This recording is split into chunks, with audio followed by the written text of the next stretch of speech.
This program features live coverage of an African safari and may include animal kills and carcasses. Viewer discretion is advised.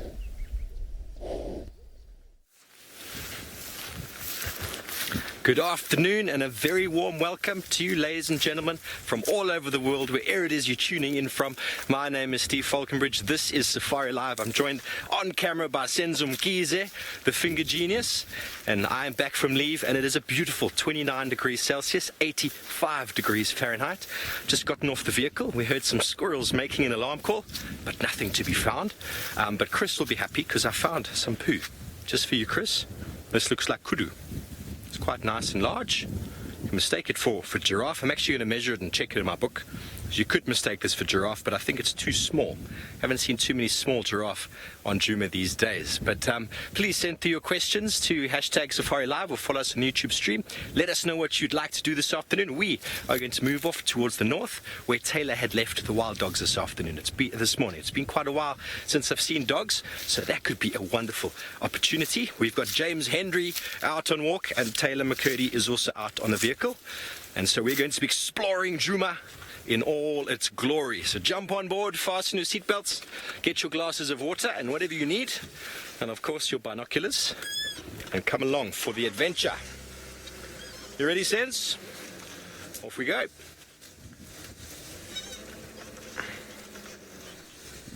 Okay, so it seems like James has tied his shoes and is walking. Let's go say hello. I'm walking, I've tied my shoes, and as promised, I've replaced my hat.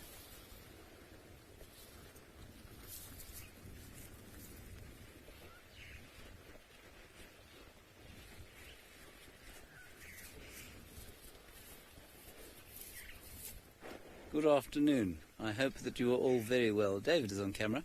Hello. My name is James Hendry, in case you didn't realise. This is not, in fact, my real hat. This is a joke, in case you were wondering that I had replaced my actual mauled hat with this particularly mauled hat.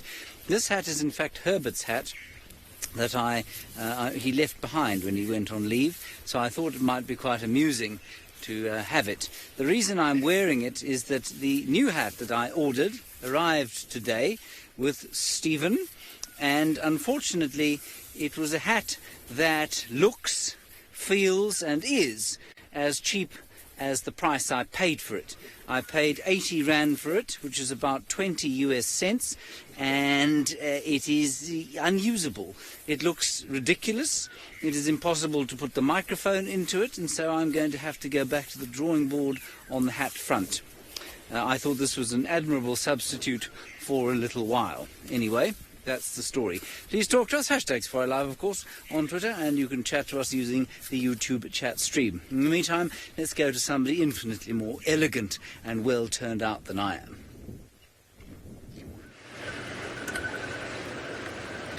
Thank you, James. That's so kind of you. I like your new hat. I think it's quite nice. I definitely think that you're going to get a nice head tan, though, through that gaping hole, but it will be very, very useful in summer when it's hot, as also a ventilation system. So I'm looking forward to see how it goes in summer. Also, then, if Jean-Andre or anybody that's exceptionally tall and can reach up and just pour water straight into the gaping hole, down your neck, on down your shirt, it'll be so cool. Literally. Right, my name is, of course, Taylor McCurdy, and on camera with me is Ferg Clark, and we are going to try and find you all sorts of wonderful animals on the Sunset Safari. Whether we will, I don't know. Hopefully. I have set high hopes for this afternoon safari and promised Fergus mating leopards. I did. Hey, Ferg. The reason why he got such a great reward was because I'd left the door open on the left-hand side, and he very kindly closed it for me. So that was the reward for closing doors. So you all, of course, get to benefit from Ferg's reward.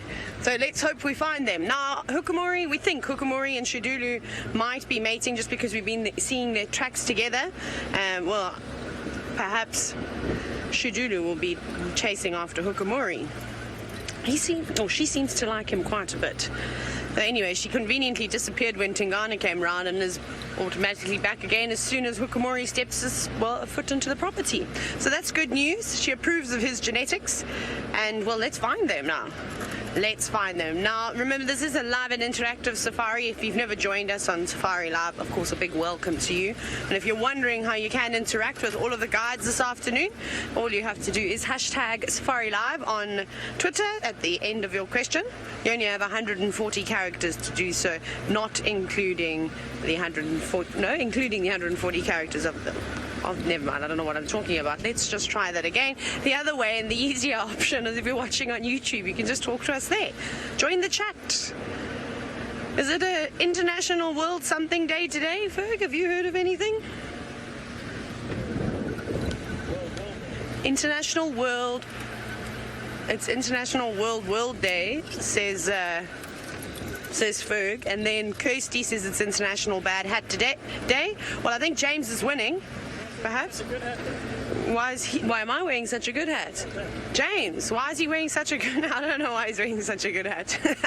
I also had to get a new hat. I was devastated, absolutely devastated that I can't wear my other one anymore. I didn't actually get told off. I didn't get told that I need a new one. Mine goes in the wash regularly, and I think what had happened is the little buckle at the back, it snapped off. So it lasted me a year and a half. I think that's pretty good going, especially for a hat that you're wearing every single day. We haven't got much out here other than we're catching a tan because it's 29 degrees Celsius, and I can never remember what the Fahrenheit is. I don't know, 90 something. Kirsty's going to shout quickly, I know she is. Only 85 and 29 degrees Celsius. Anyways, I can't believe that we're going into winter and that's the temperature at the moment. It's beautiful. What I do, I need to tan my arms this way. I need to drive like this. Or just drive with my elbows. That doesn't work. Oh my goodness. My dear friends Tesla and Ben are getting ready for their last day of school. Well done, you can do it. Tie your shoelaces or put the Velcro over for the one last time, and then freedom barefoot every single day. Well, I never used to wear shoes as a kid, which is probably why I stubbed my toe a lot. So, Tesla, I'm going to find zebras for you today. I'm going to try and find them. So we'll be checking some watering holes and some open areas. Ben, what do you want to see? You might not be able to see it. You might have to see it when you come home from school. Your mom might have to play this for you. So let's find out what other animals the children want to see. Okay, we're going to head towards Treehouse Dam. I think have a look around there. Maybe these pans down on Shibamo. James, however, I don't know what he's going to do. It's such a windy day. Perhaps his hat is going to blow off.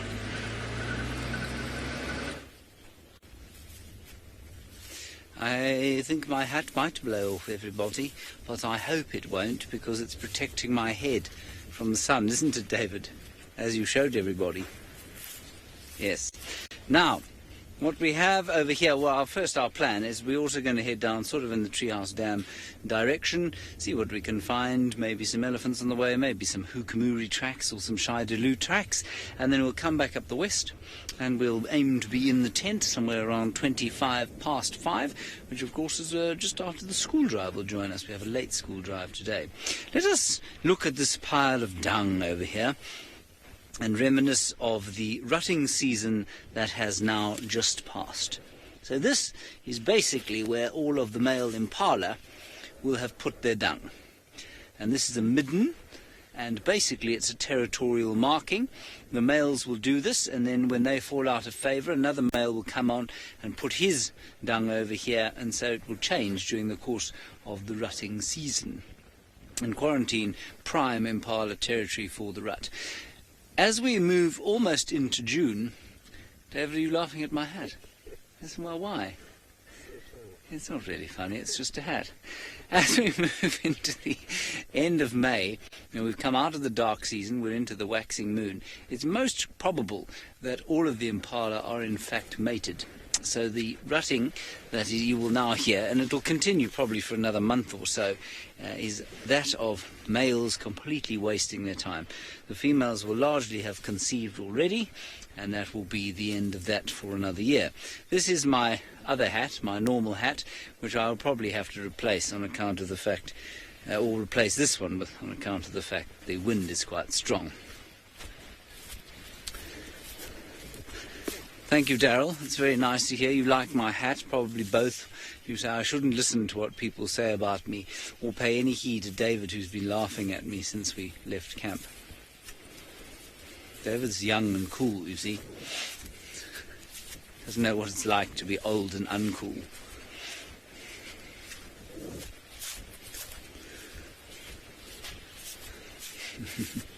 No, I mean, that's one of the great mysteries of this last week, actually, is where is Tingana? And in fact, what's interesting is the fact that Hukumuri has gone as far south as he has. If he's near Treehouse Dam, that's basically, that's Tingana area, although it's pushing quite a long way to the western side of his current area. I suspect where Tingana is somewhere around Torchwood, eastern side of Djuma. We've had male leopard tracks around there, so I think he's probably somewhere around that region. But nobody's actually seen him for a while. There hasn't been a lot of activity on Torchwood, so perhaps he's over there. All right, Stivovo is still on his way to his hounds.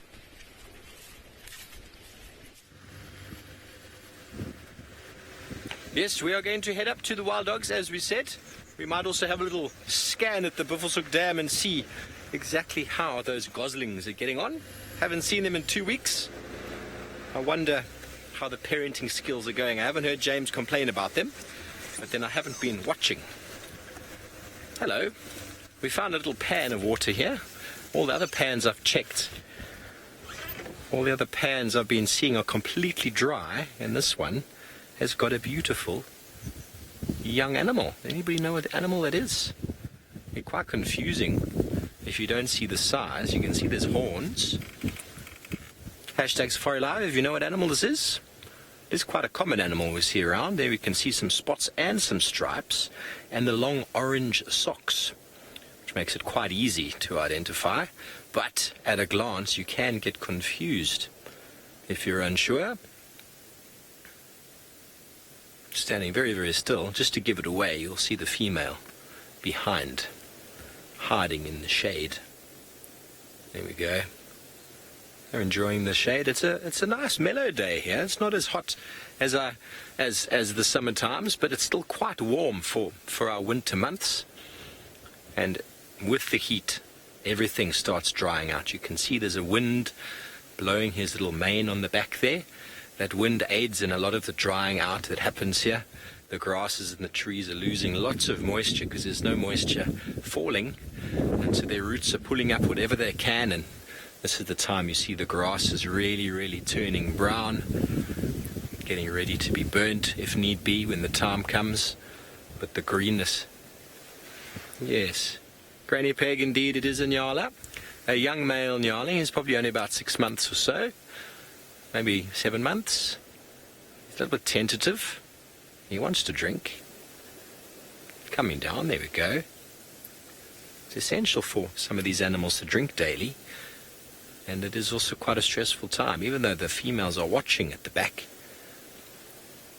He's obviously going to do it behind the grass, so we can't see it. But that is very murky, muddy water.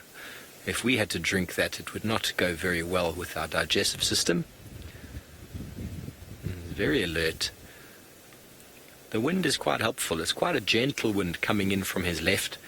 So you can tell that he's looking in the direction the wind is blowing towards. So he'd be able to smell anything that's trying to sneak up behind. And at the same time, when he's looking, he can see forward and see anything that might try and sneak up in front. Just quick little licks of the water, and Kirsten tells me in my ear that the goslings have disappeared. My word. Well, we'll have a look anyway. You see how, I don't know if you heard that, there was a Natal Franklin or spurfowl that just made a bit of an alarm call up ahead here. He's looking very, very deliberately in that direction. It's not just us that pay attention to the alarm calls. These animals do as well, but they would have alarmed if they'd seen something. But let's go a bit further forward. We're right here in the middle of Djuma, the heart of Djuma. There's Chelapan just up ahead. Let's see. Wait. Let's try that again. Seems to be... Senak and Nyalas do not have a mating season. There would be a peak, definitely, when it comes to breeding. They want to drop their youngsters in sort of the summer months, so between sort of December and maybe March. I would say that's when the peak of the breeding dropping is, because that's when there's a lot of vegetation, but they don't have a season where they come into breeding estrus, just like kudu. The females are estrus in any time of the year, but ideally they'd like to breed before the rains so that they can have their youngsters sort of when there's lots of vegetation. So you can have Nyalas breeding any time of the year, but definitely would be a peak. So what, 7-month gestation, so what's that, about April, May sort of time you'd find a lot of breeding happening, so probably around now. We saw just before I went on leave, just down the road here, we had a little bit of a Nyala mating session. It was the first time for me seeing that. And another very telltale sign of this time of year is when you start seeing elephants doing this to trees. Can you see that, Sens? Now there you can see that's ripped up an entire bush. Looks like a buffalo thorn. And it is fed just on the roots. It's pulled up the entire plant, and then it's gone and chewed the roots in the mouth and taken the cambium layer off of the roots. There's an enormous amount of medicinal value being stored in the roots, and that is what this elephant was looking for. Quite an enormous feat to be able to pull a tree out of the ground. I don't know if any of you have tried to pull a tree out of the ground. It is not an easy task, especially if there are roots involved. Even pulling out small little trees is really, really hard work. Obviously the objective of the roots is to anchor and hold the tree, and the roots below ground match the above ground biomass. So if you see a lot of branches above ground, you're going to see almost as many roots underground. So that is what you start seeing this time of year. Lots of damage to trees, elephant damage to trees, but if you just pan out slightly, you'll see that the tree has been pushed back, and there it is fallen over onto another bush, and underneath there is a beautiful shady patch now, a beautiful place for all sorts of franklins and scrub hares and jennets to sort of hide themselves away at night. And slowly but surely grasses will move in there, and you'll get a nice successional stage. And all it was created was by a little bit of feeding by an elephant and his discarded branch. So we will see lots and lots of damage to trees now. The elephant's diet has officially changed completely from grasses now to trees and branches, and we're going to move on from here. But while we do that, let's go over to Taylor and see what she's up to. I'm hearing voices in my head. Not mine. I can hear birds tweeting. Let's see if we can find them. Ah, there's one. Can you see it in the shade of that? There we go. So, I've been trying to find out where all the animals are hiding this afternoon, because this is basically the first thing we've seen, and it is a Birchall starling. There are two of them, not on the same branch. There is another one off into the distance that I could hear just a moment ago. It was responding. Regurgitated a little seed. What's wrong? Bit of a stretch of the wing now. You're going to get ready to fly. I don't blame any of the birds for wanting to, well, firstly, keep out of the hot day. The sun is hot, even though you can see the leaves are, well, it's quite blustery back there. So it's not exactly a nice day to go flying, unless you were maybe a big raptor and you were going to use the wind to hover. Except starlings don't really do that. I wonder why it's regurgitating all those seeds. So, some seeds, it didn't really look like that one. Actually, who was I talking about it to? Well, yesterday I was telling you about how we were watching the go-away birds eating sand. Obviously, there's actually quite a bit of fruit around. Well, there has been quite a bit of fruit around the last few weeks. I wonder if something that they're eating maybe isn't... I don't know. Maybe it's not so great. I'm trying to think what berries are out at the moment. Guarri berries are gone. So the brown ivories. Well, the marula fruit is not around at all. I haven't seen much on the white berry bush. I've been seeing some fruit starting on the raisin. On the sandpepper raisin. On the what's that other one? Kubu but that's too big. I don't think that the starlings would be spitting out those seeds. Up it jumps. So I wonder what it is. Oh well, they seem to be okay. Some seeds, however, for instance, like the seeds from the mistletoe is quite cool, because when, well, certain birds, mainly the barbets, we can carry on driving and see what else we can find, we'll talk about it. Sometimes, and I saw it there, one of the seeds actually, as it was regurgitated, it looked like it fell into the crevice of that branch. I doubt it will grow in there. But something like a mistletoe, that's actually quite a sticky seed, that would be perfect up in that tree. That seed would stick, and then it would start growing. There's different types of seed dispersal. That seed doesn't want to get stuck up in a tree. So I suppose keeping it nice and quite small. Now, apparently James also saw a starling rotating seeds. When was it? I don't know when. Let's go and find out what he thinks is actually going on. It was yesterday that I saw a starling having a, well, hard vom, basically. That... David, stop laughing at me. Are you quite controlled? Are you composed? Okay, good. Yesterday we saw a starling having a hard vom on Torchwood, and I'm not really sure why. David, what's wrong with you? Anyway, I asked Rexon now, who's walking with us today as our security detail, and he said he reckoned maybe brown ivory trees, tree fruits. Maybe the seeds aren't very tasty and so, or pretty toxic and indigestible, so they eat the fruit off the top, digest the fruit, and then up these seeds. Let's have a look at the yellow flower, David, if you don't mind. It belongs to the flannel weed, and they seem to be flowering relatively late, as do a number of other sort of flower species that I thought wouldn't be flowering by now. The solanum, the poison apple, also seems to be flowering still. So that's quite nice. Winter is being held off, certainly the impression of winter, by the heat and, of course, by the flowers. And we had the most wonderful butterfly afternoon the other day. Maybe we'll repeat that sort of thing later on now. Right, shall we carry on, Dave? I am going to replace my hat after this hat. I'm going to take this hat off after this because none of you are concentrating on what I'm saying about the biology around here. All you're doing is talking about this hat. It's also made of some kind of synthetic material, which means that I'm sweating viciously underneath it. So I'm going to put on the other one as soon as we go off air. Don't be sad, David.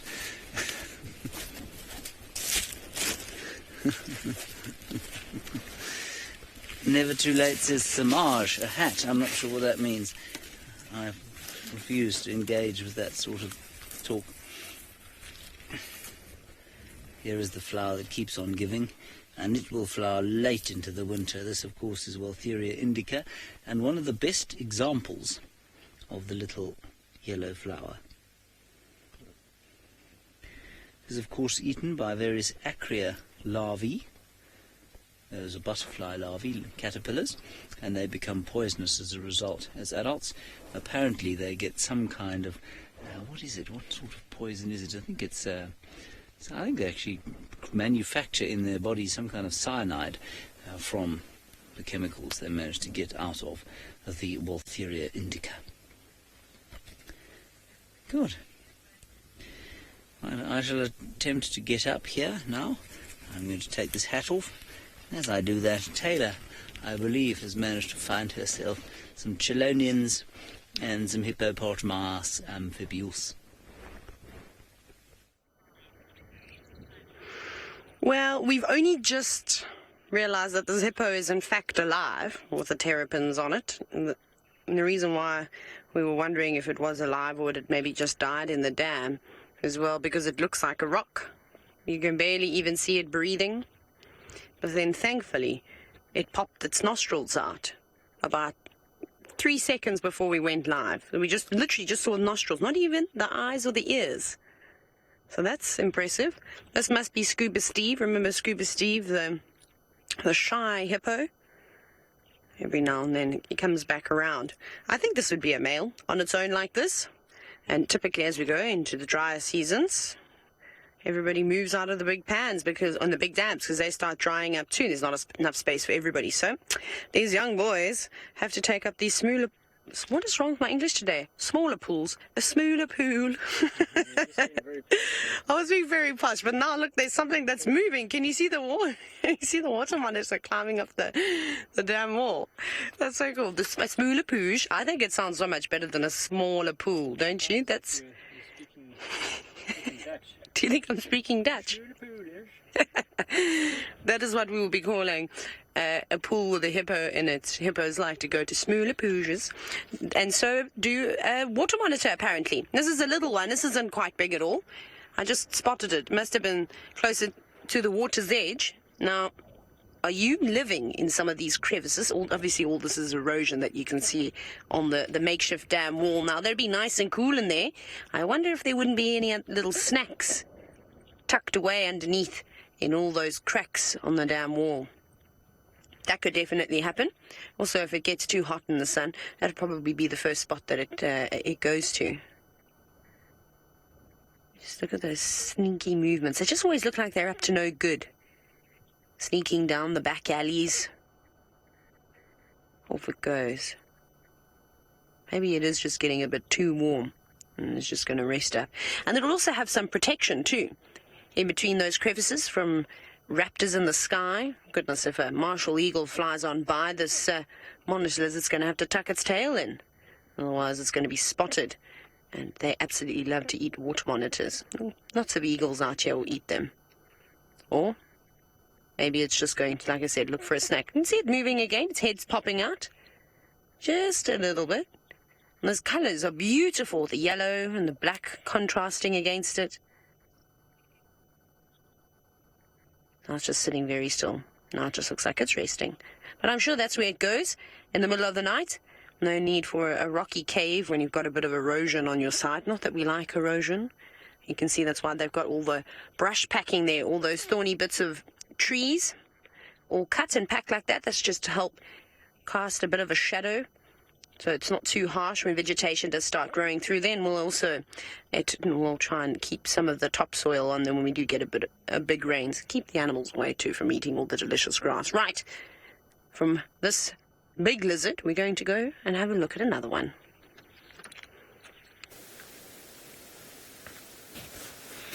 We have found an elusive giant plated lizard. He's not very camera shy at all, living in a little hole here in a termite mound. Marvelous looking creature. Nowhere near as big as the crocodile you might have seen earlier. He's very cute. He's got a permanent smile on his face. He's happy to be alive. And he probably shares this termite mound with a multitude of other organisms. And giant plated lizards are carnivorous, so they will feed on other lizards as well as on insects. So hopefully he'll probably get quite a few termites in his daily visits.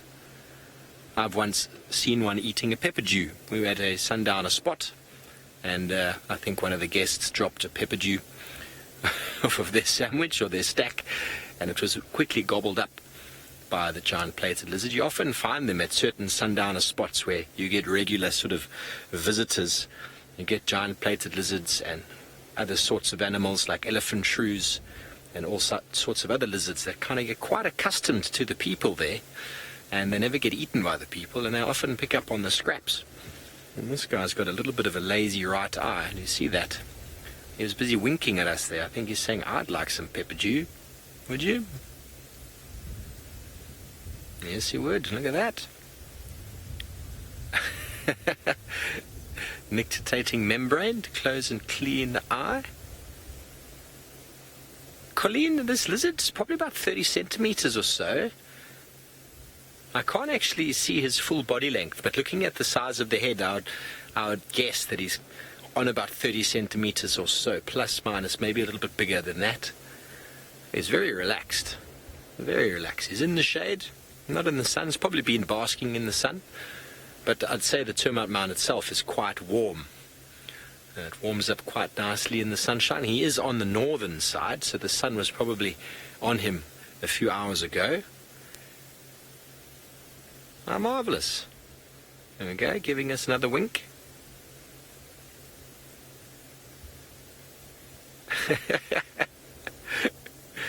He's got a little bit of a dry right eye. Yeah. Left eye seems to be fine. So quite easy to identify. You can see those plates on the body, especially on the arms there. You see, or the front legs, should I say. They look like sort of armor plating. So hence the name giant plated lizard. Get your screenshots in. This is marvelous. The smiling, winking lizard. Oh, there we go. There goes the left one. One at a time.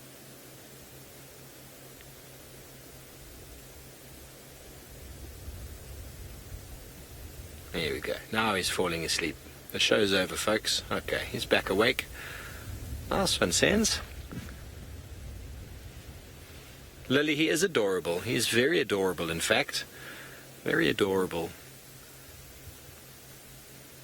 You almost want to just tickle him under the chin there, don't you? Surveys his area. I've heard of him before, and last time I came past here I had a look in the little hole. He wasn't there, and now he is. What a life. Enjoying the sunshine. The sun keeps them warm, keeps their body processes working. As soon as it cools down, he just goes inside, slows everything down. No need for any metabolic energy. Enjoying a little bit of a breeze coming across. Trish, I love this too. This is really, really cool to see. Definitely the star of the show so far this afternoon. But we're going to move off from this giant plated lizard and see if we can find ourselves those dogs. Coast cider, I've never seen them up a tree. They're normally very sort of found in rocky outcrops, as you can see here, termite mounds, but often on rocks. That's where I've normally seen them most of the time. They get underneath quite flat rocks, quite large rocks. The rocks also help to keep them warm. But down here in Djuma, we don't have too many rocky outcrops, too many sort of areas like that. So the habitat for them here is quite limited. But then there are multitudes and multitudes of termite mounds. So this guy has lucked out on his own termite mound, and he is enjoying himself, and that is his spot. So it seems like James has found something that evolved from a lizard.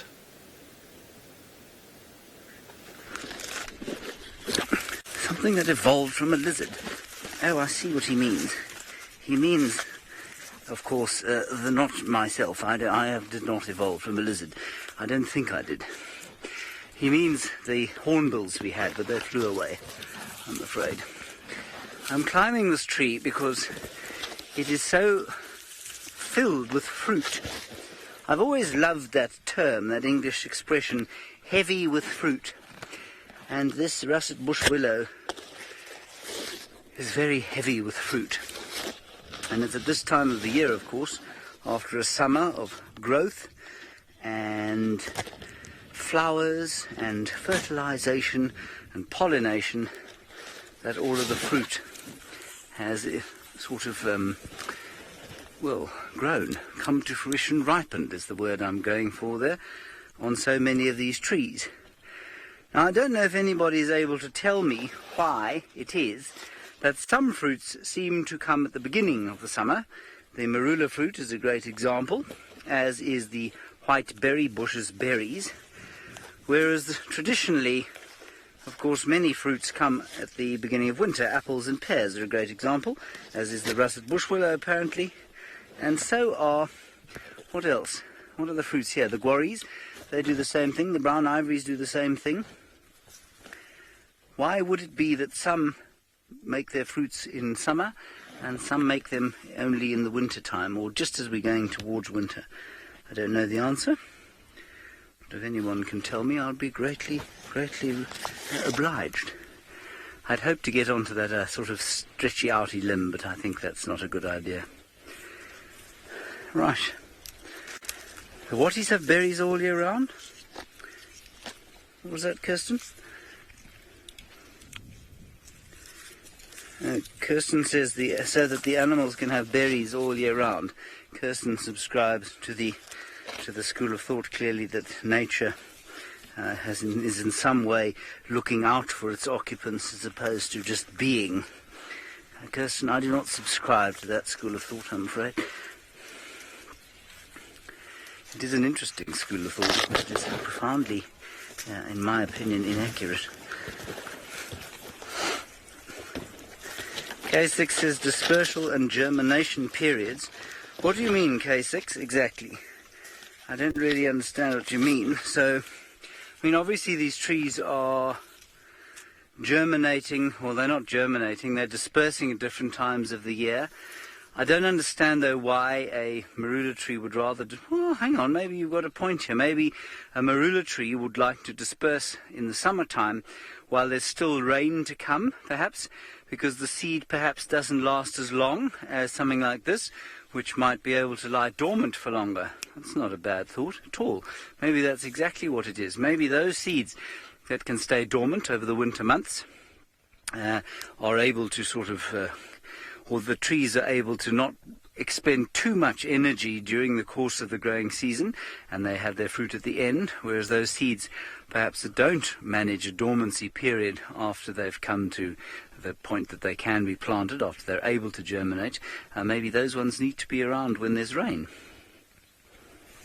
Possibly.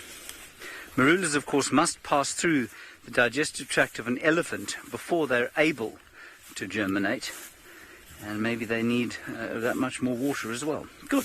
Taylor has got something that poor old Hukumuri devoured yesterday. Well, Hukumuri is, taking the warthogs down one pig at a time, if you will. And I think these are the 3 lodge pigs that we see every now and then, because we have arrived at Chitwa Chitwa, with all the water back in the Sabi Sand too, which is awesome. So this is actually, I think, the third time today I've seen warthogs, but they just keep running away from me. So this lot seemed to be a lot more obliging, which is great. Thank you very much, warthogs, for showing up and for doing your bit on Safari Live. So there they are, just munching away.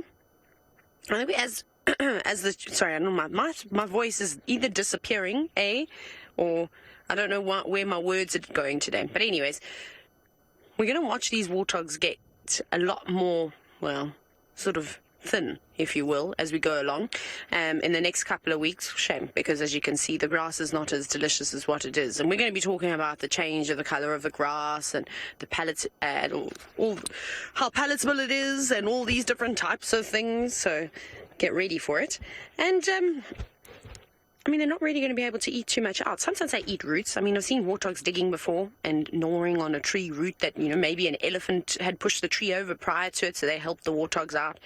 But they'll probably start feeding on the grass roots too. So they've eaten the grass seeds, they've eaten the lovely long stems, and now they're probably feeding on the leafy bits of the grasses now, which seem to be the last juicy bits. And then, well, they're going to use those snouts, which are perfectly designed for pushing the grass over and digging the roots out. So they'll start doing that too.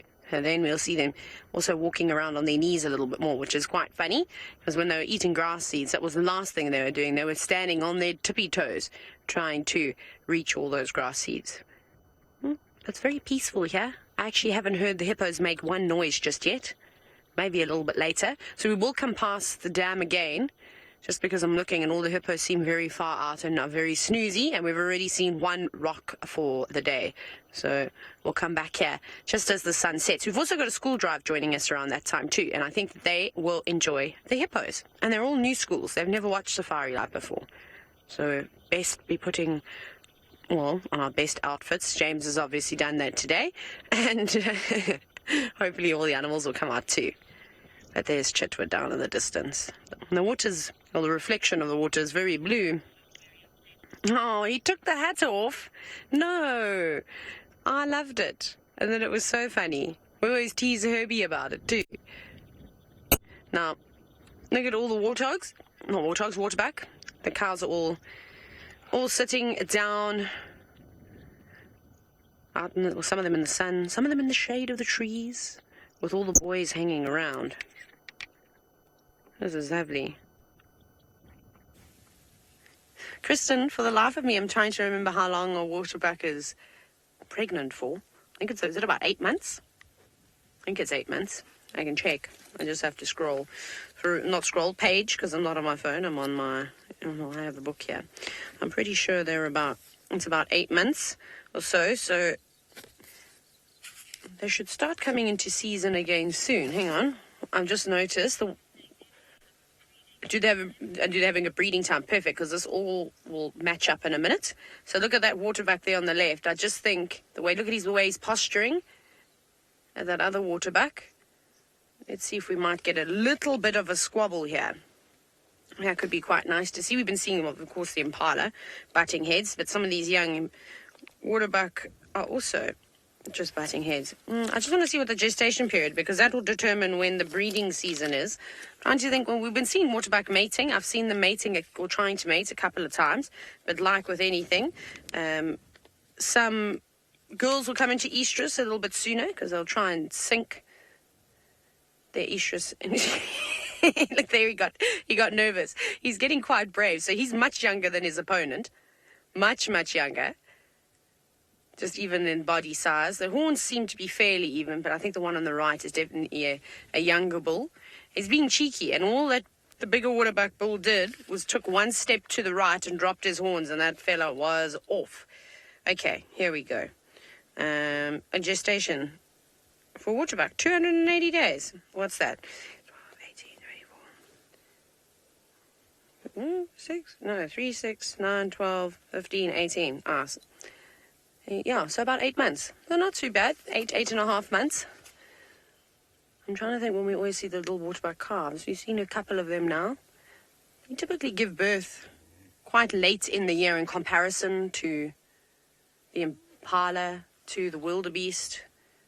I think we should see them maybe dropping some young February. Yeah, maybe in February. You know what we're going to do is I can see there's a fish eagle that started swooping.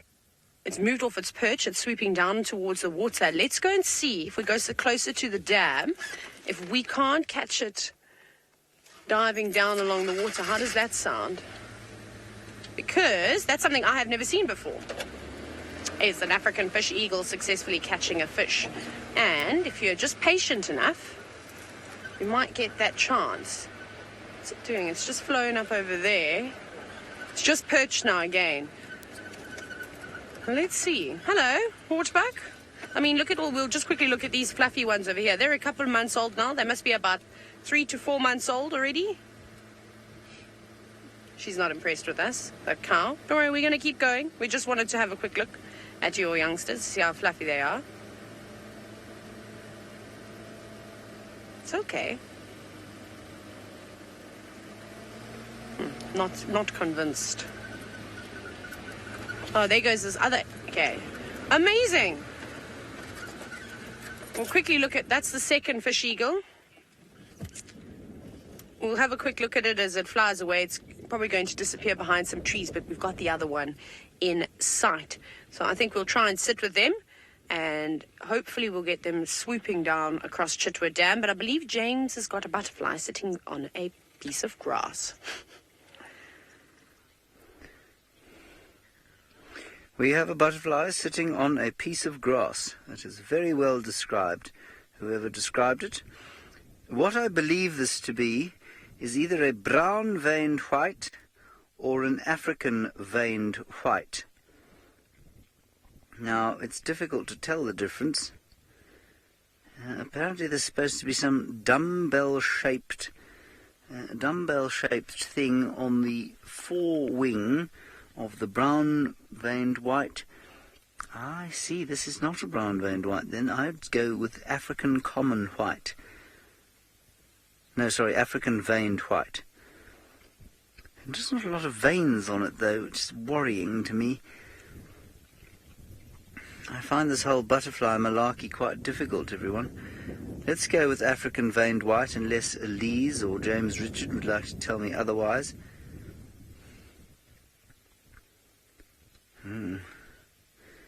Yeah, I think that's what we got. What's interesting, anyway, as we look at it, the brown-veined white, if that's what it is, which I don't think it is a migratory species, which is quite interesting. Let's see if there's anything interesting about the African-veined white.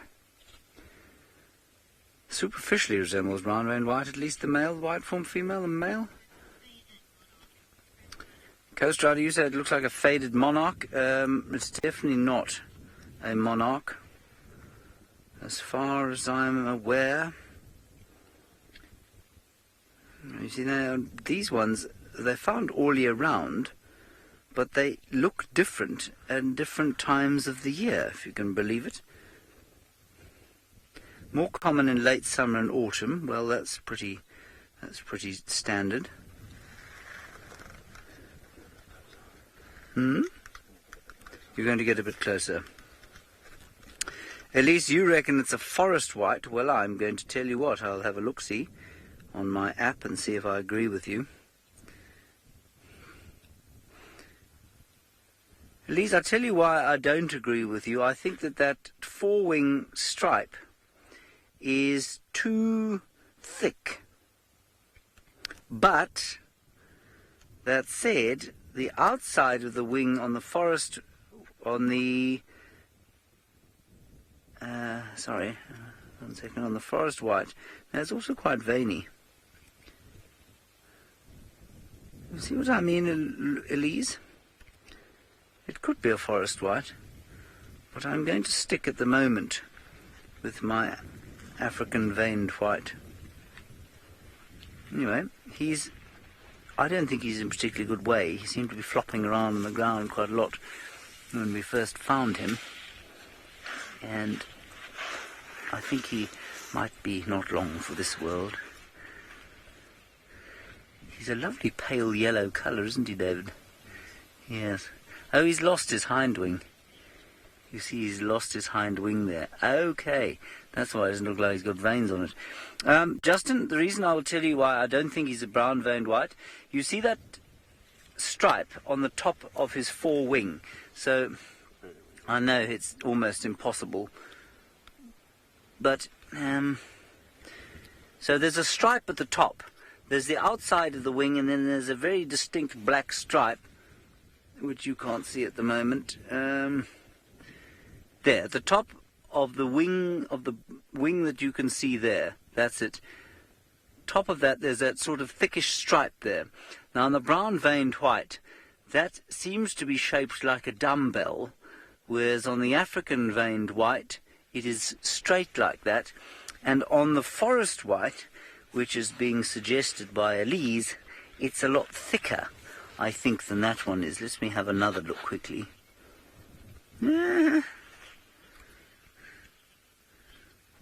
Okay. So, well, I'm going to go with African veined white. Happy to go with Elise's forest white. Not happy to go with brown veined white. Fish eagle is a fishing. Are they coming to us? Oh, it was so cool. It happened so quickly. But you can see this fish eagle has now opened its wings. It's got the wind blowing between its feathers because it's just gone for a bit of a swim. It was amazing. I actually have never seen a fish eagle use the technique that it used. Normally, what you see is very graceful of an African fish eagle swooping across Chitwa Dam, for example, on the Okavango Delta, and they just drop their feet into the water and out comes a beautiful fish. Sometimes you're lucky and it's a tiger fish. Well, that's not what happened this afternoon. This one flew. It was actually using the wind to hover, like I was mentioning that some of the big eagles would do it. Actually, you could see it utilizing the wind, hovering up in one spot, and then just dive bombed straight into the water. I don't know if it thought it was a scuba eagle instead of an African fishing eagle, you know. Anyways, it was really funny to watch. I hope it does it again. It was pretty graceful. I think it might. Although after a bit of a dive like that, in order to pull the maneuvers off that it was doing, like I said, using the wind to sort of hover, it was doing quite tight turns, it's going to need to drive its feathers off a little bit. So that's exactly what it's doing. So unlike the ducks, there's no oily secretion that they can preen into their feathers, which helps waterproof their coat. They don't have that at all. So they've got to do it the old-fashioned way. I don't know why I said the old-fashioned way. Like, it's a new thing that birds have all of a sudden. Sometimes I don't think before I talk, that's for sure. But anyways, you get what I'm trying to say. We'll also keep an eye out on the hippos. Oh, there's the other one. Yes, I think we should say it because I don't know which one is the male or female right now, but there's the second one.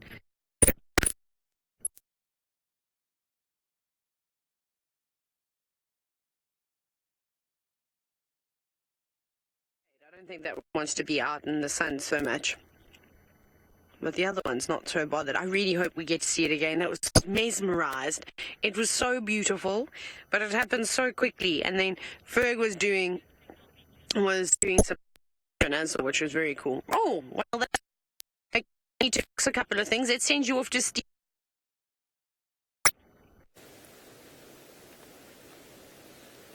Yes, well, look at what we found.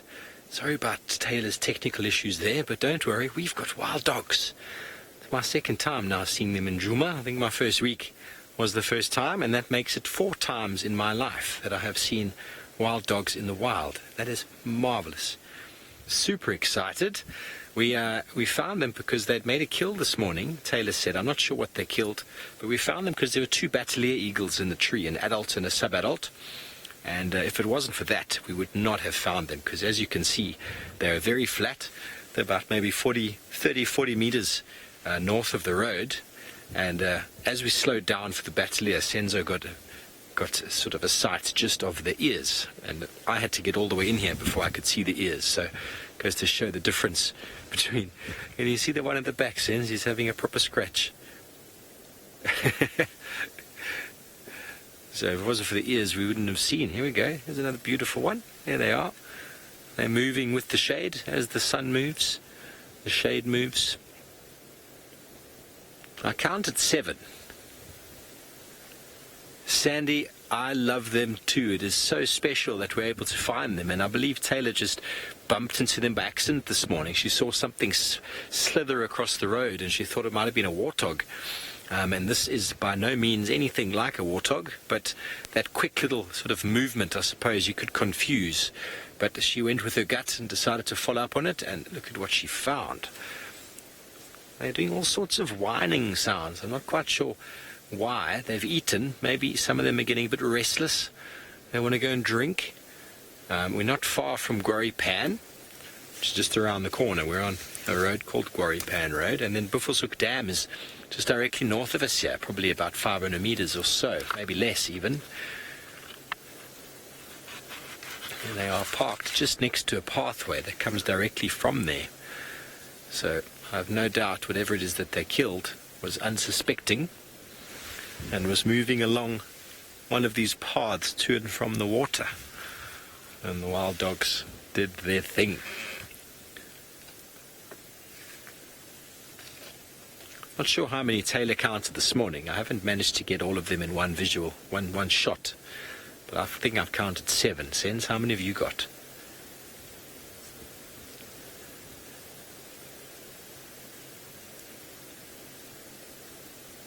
Sitting Bull, yes, we are very, very lucky to see this very endangered carnivore. Very, very lucky. Even if it is just them lying flat, I am excited about it. We can't have it always where you find wild dogs and they're running and doing their thing. Sometimes they're just chilling. So, to the person who found the wild dogs this morning, let's go and see how Taylor McCurdy's doing with her eagle.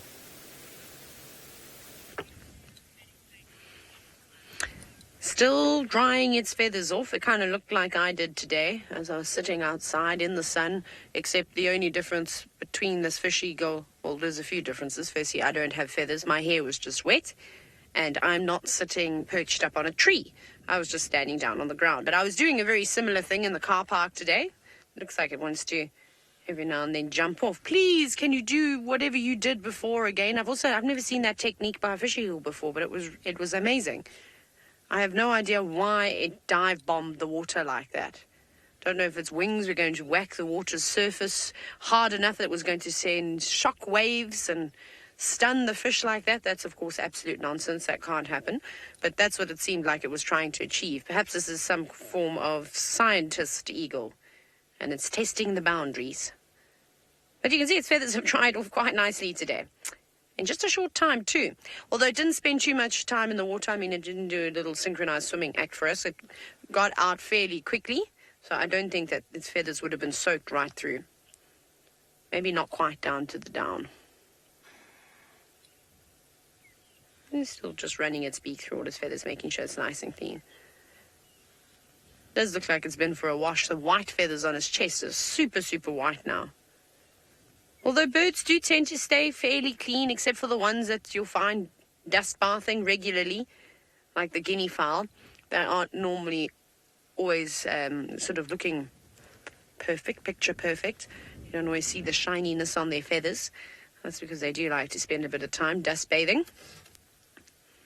I have yet to see a fish eagle, an African fish eagle dust bath. I don't actually think I've seen any eagles doing that before. Seen them bathing in the water. Now, magic dragon wizard, they're fairly big birds. One of the larger ones out here. In terms of weight, you'd probably be quite shocked. It comes in about 3 kilos, so maybe about 7 pounds or so. So quite big. And then, well, the females are normally a little bit larger than the boys. So their wingspan can get, oh, they should we do a guess? How big do you think an African fish eagle's wingspan can get? Yes, let's do that. You may look up the answers. You can do that. Or you can just guess, because guessing is a lot of fun too. Hashtag Safari Live. Let us know, how big do you think an African fish eagle's wingspan can get? It's always nice to turn it around. I'm just looking around to see if there's any other interesting birds, because I always quite enjoy watching the herons fish, but there don't seem to be any of them about. It would be nice if we just did birds that fish today. So I'm keeping an eye out for kingfishers. I'll see if the African darter gets back in the water again. We'll see if we can watch it for a little bit. That could be quite nice to do. That's something that, well, I haven't really done for a particularly long time. Is just sat and watched the birds fish. I don't actually know when I last did that. Today. Well, right now. I suppose, right now. But will we be lucky enough to see it a second time? Jen, I suppose that's good. That's perfect. You've guessed 2 meters. It's a little bit more than that. Normally around 2.5 meters, sometimes up to 2.5 meters. There we go. Is how big their wings can get. So that's much, much bigger than your average doorway. Wes, you guessed that. So well done. There we go. But anything more than 2 meters will be okay. Hippos. No, they're being boring. Well, not as active. You can hear them. I'm sure you can hear them every now and then going sort of snorting. But I think still maybe another 45 minutes or so, and then the hippos will be quite excited. Peggy, the reason why that fish eagle does need to dry off, as I was mentioning it earlier, is it's not because it can't fly, but the technique that it seemed to be doing this afternoon, and perhaps it's been doing it all afternoon, is actually using the wind and well, flying against the wind, which allows it to hover in the air for a moment and look and sort of looking down. So kind of like how a kingfisher would. Now, if their feathers were really wet, I don't think that they'd be able to fly that well. And I don't think they'd be able to do the sharp turns that it was doing. You see, it was hard to explain it because you guys didn't get to see it. But it was amazing. And so it flew into the wind and then basically pivoted on the spot of a bird, if you can imagine a bird just turning very, very sharply, and then dive straight down. And I think when your feathers are all soggy like that, and they're not meant to be, it can make it a little bit difficult for flying. So it's going to dry it out again. And it's also having a bit of a rest. It's going to get chilly tonight. You don't want to go to bed with wet feathers. My mum always used to tell me I shouldn't go to bed with wet hair. And well, I've done that so many times, and maybe that could explain a few things. But for this eagle, it also wouldn't want to get cold too. So it's going to use the wind, it's going to use the sun, it's going to dry its feathers off. And it only took a couple of minutes. It didn't take a very long time. So it's not like it's, taking valuable minutes out of its day. It would have just sat up and rested on that perch anyways. I might as well do 2 things at once. But I think we might be out of luck, I'm afraid. I think I'll sit here for maybe a minute longer, and if the bird doesn't take off, we will be taking off. We'll go check around the airstrip. Right, Steve, I think, is going to, hold the fort with the wild dogs, and hopefully they'll get active soon.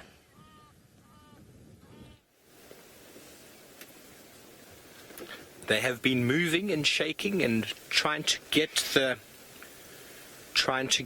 flies off. Sorry, someone is talking to me. I apologize. We have someone wanting to come and see the wild dogs, obviously, but I'm going to have to turn my volume down because it's very loud and distorted. But they have been moving from shady spot to shady spot. I think the flies, from whatever it is that they killed, have gotten to a very stressful, annoying level. And there's one actually around my head for some time there that was getting a little bit frustrating. You can see them flicking their ears, flicking their tail.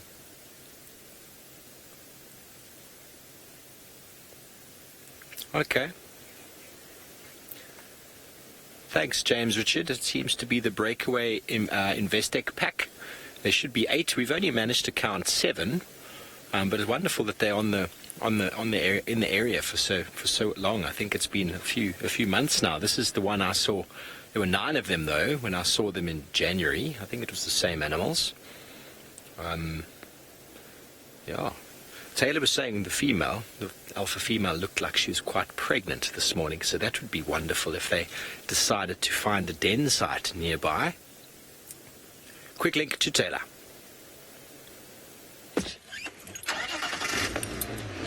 Sorry everybody. A bird was flying away because of us and Ferg was just panning across and then it just landed again. We're going to carry on not to bother it anymore. We're also staring straight into one of the rooms now with the tree that it's sitting on, so we probably won't be, well, to save Ferg in case something happens. Right, so I'm going to send you straight back to Steve until we find something more exciting.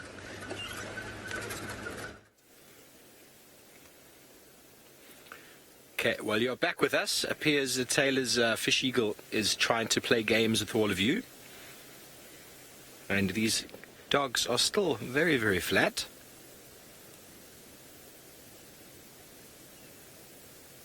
But wonderful. As I was saying, it would be marvelous if they did den. And like that giant plated lizard that we saw using the termite mound, they would invariably use an old and unused aardvark hole into a termite mound. That would probably also be used by warthog as well as hyena from time to time. So we could be quite fortunate to find one of those. And if they did den on Djuma, then we would see them very, very regularly. We wouldn't probably see all the hunts that they do because they range in such vast distances. But they will always come back to the den site to feed the alpha female, who is diligently looking after the pups. Or generally 9 of them, sometimes 10. Can you imagine looking after that many youngsters? I can't. But as you know, wild dogs are regarded as sort of crepuscular sort of movers or hunters. So as it cools, well, they'll probably get up and move. And their general sort of movement from the road where they were this morning is sort of north, so maybe they'll head in that direction to go and drink from Buffelshoek Dam. But alternatively, Quarry Pan is only 100 meters away or so. I'm sure they know that. If they're thirsty, they've probably gone and drunk already. But definitely more active than the other predators that you see. Lions this time of day, as we know, they will move once from one spot of shade to the other, and then that will be it.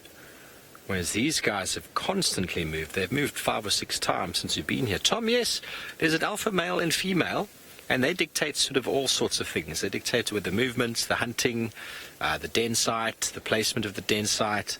They dictate all of that. So there's a lot of reverence towards the alpha pair, and they do decide most things. And it's all body language.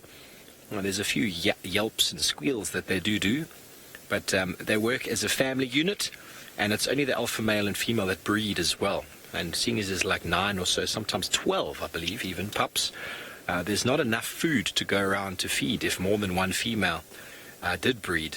So the rest of them spend their hours assisting the alpha in their diligent search for food.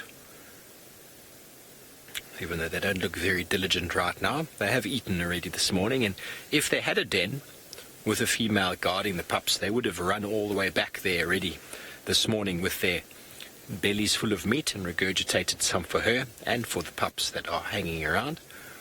And they have almost a never-ending appetite, the youngsters. That's what keeps these dogs so busy and so active. But I think right now they are just enjoying it themselves. But as soon as there might be pups, then things do change. A lot more hunting needs to happen, a lot more movement, and a lot more coordination with the male, the alpha male, as he dictates and moves the pack around in search of nourishment. Hear the pearl-spotted owlet in the background.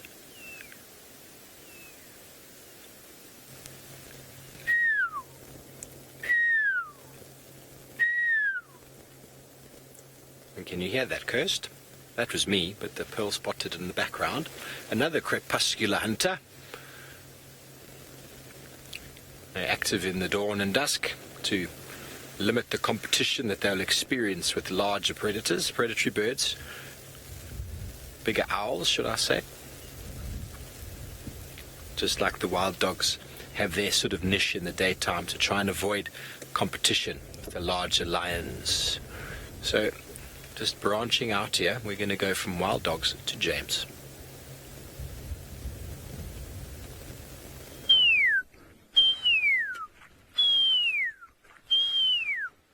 I'm just seeing if I too can attract the attentions of a pearl-spotted owl. You know I can't, but what I have done is set a number of chin-spot batices to alarm calling. They're all going tip, tip, tip, tip, tip, tip, tip, tip, tip, tip, tip, tip, tip, tip, tip. You hear them? We'll see if we can find them. We've come along to the southern boundary, to these little pans. We did have tracks of okamori going down sort of towards the junction over there, and they have not continued down to the south, and so we think they've possibly headed off towards Treehouse Waterhole, which is not too far from here. I'll just be quiet now and see if you can hear the alarming of the batises.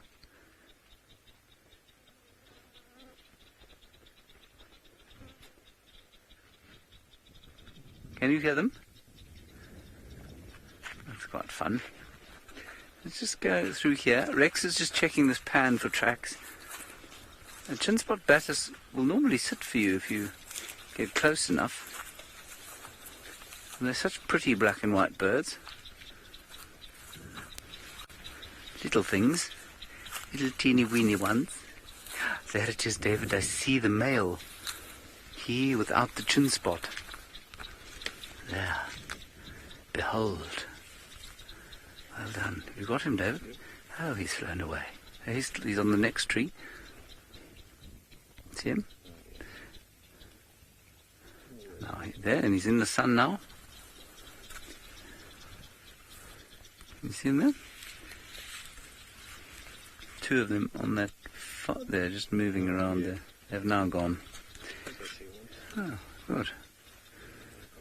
Two chin-spot batises. Mr. and Mrs. And they're very upset about something.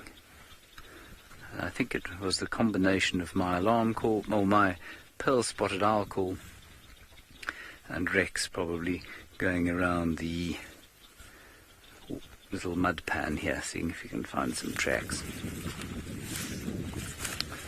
All right, let's continue. What do you think? Tracks there. So Rex had the tracks over here at the waterhole. Okay, early in the morning. Donald, there are actually very few animals that leave here seasonally, but they do leave here periodically because the piece of land we're on is obviously not massive. It's not the size of the Maasai Mara, for example. And so there will be elephants here from time to time, and they just completely all disappear. Various theories for that. Same with giraffe. They come on and go off. Same with buffalo. And that often has to do with seasonal availability of grass in different parts of the Kruger Park. It's very seldom that it's a regular seasonal movement, though. I say that, but actually the buffalo will move further to the north towards Satara, the grasslands around there, during the early summer months, or the heavy rain summer months, and they will move out of this area, come back down around about this time of the year. But there are no huge seasonal migrations of animals, no. Where are his tracks, Rex? Come and have a look here. Ah, what a beautiful track. That is a perfect track, everybody. And as Rex says, he reckons this is early in the morning. Can you see that, David? And it's about, I don't know. I can get down next to it if you like and show you the size. But Rex reckons early this morning. There we go, you can see it next to my hand. That is a male leopard, no question. And he came here, you can see where he's put his little paws neatly together and then had a drink. But we can't find them crossing south from here, so it's quite possible that he's headed on towards the other water hole like Treehouse Dam, or he's had a little sleep under a bush somewhere, and he might be quite close by, and that might be, in fact, what the chin spot Batisas are shouting at. How long have you had the camera on me, David?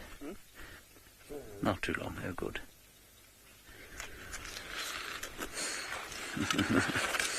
All right, I was just saying to David that it would be the most magical thing to have little wild dog puppies with us.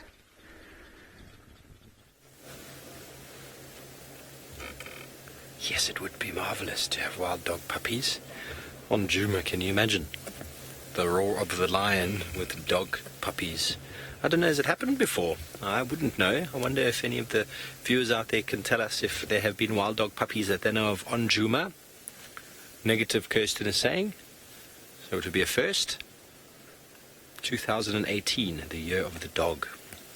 It's not the year of the dog, though. I think it's the year of the horse right now.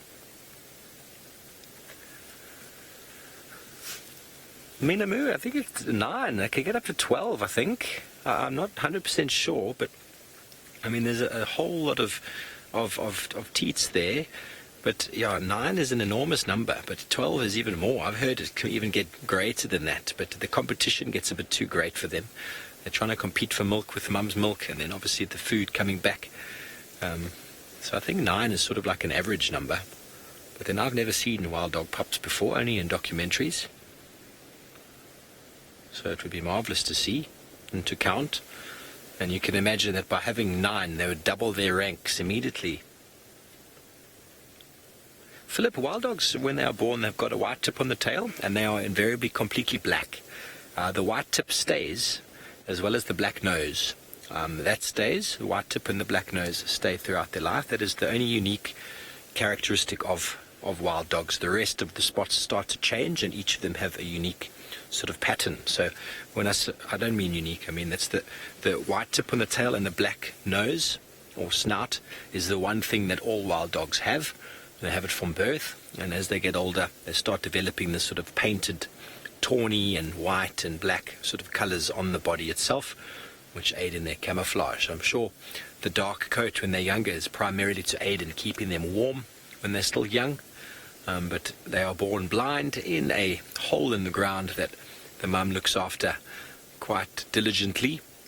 Very similar to any puppy you've seen before, how the mother's there, the little blind puppies all over the place. Each of the sacs have to be punctured as they come out. Each of the sacs that come out, she has to bite them off. She often eats them and then licks the puppy as it takes its first breath. And then each one of them slowly, blindly makes its way to a teat where it will enjoy some nourishment. We're going to be joined by another vehicle shortly. Obviously, it's always wonderful to see wild dogs, so there's probably going to be a few other vehicles quite interested. Hopefully they can see what we see, but they're going to have to go round. Okay, well, it seems that Taylor is moved off from Chitwa Dam and she's driving. Let's see what her plans are. looking for elephants, which there are many tracks down on the ground. So I'm hoping that if we follow the general direction of the elephant footprints, we shall find some elephants. They seem to be our go-to animal at the moment. Well, at least this morning they were. They were doing all sorts of wonderful things, chasing wildebeest around, chasing other elephants around, trying to smell my face. That one cow that had her trunk so close to me, I could almost smell it. And what else?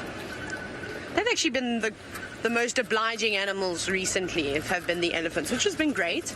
But I hope they just all of a sudden haven't vanished, because they tend to do that. One minute they're here and the next you just don't see them for 3 weeks again. But I suppose that's the ebbs and flows of the bush. And that's just how it goes around here. But we're going to keep our eyes open. Even just a big elephant bull on his own, that'll be fine. Ooh. Aaron, all the way from New Zealand, you said apparently it is National Escargot Day. Right, everybody, get the garlic up, chop it finely, a little bit of white wine, get the snails. I'd probably cook them in the shell. And, well, here we go. Maybe what about some parmesan or something on top afterwards? It'd be quite nice. Yes, but we can maybe find a live snail. Everyone's saying gross and final control. You guys have got absolutely no taste. Did I get my snail? Oh, it's an eagle. Well, not particularly snaily. A snail eagle it is, okay, because all of you, I think, are sleeping this afternoon. We're going to play a game. What bird are we looking at? Hashtag Safari Live. The winner gets to go out and buy themselves some snails. You can do that. How awesome, hey? How kind are we here at Safari Live? Let's guess the bird up in the tree. It's, oh, sorry, I just shuffled there. It's an easy one. Big head, very yellow eye. Very yellow eye. Tail is, well, as long as it's wings. Can you hear all the things that are terrified of it? Maybe if I sit quietly.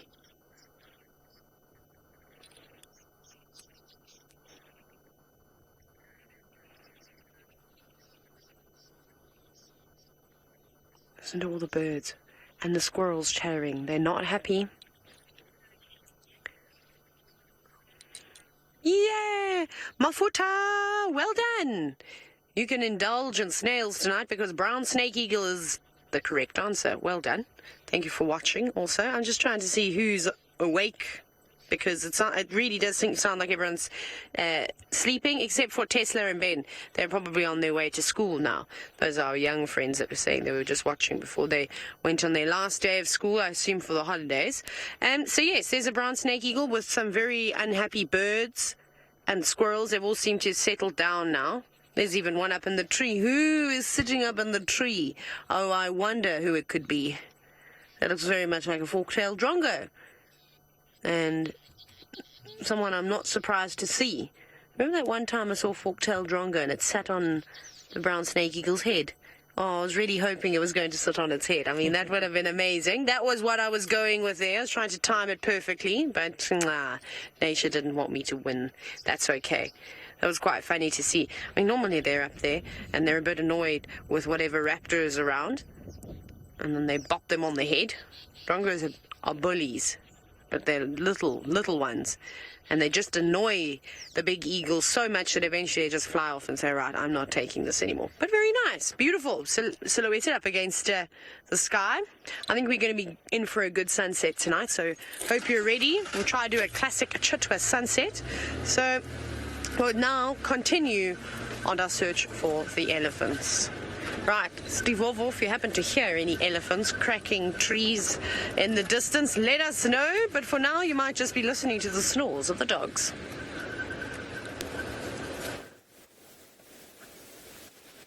I will indeed, Taylor. I'll let you know whatever I hear.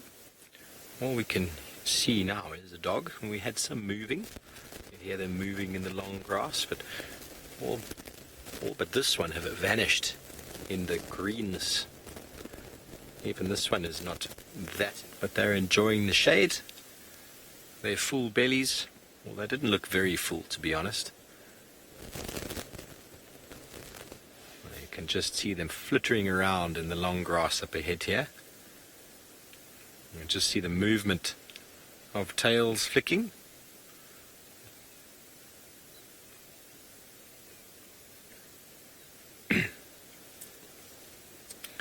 Denise, it's a good question.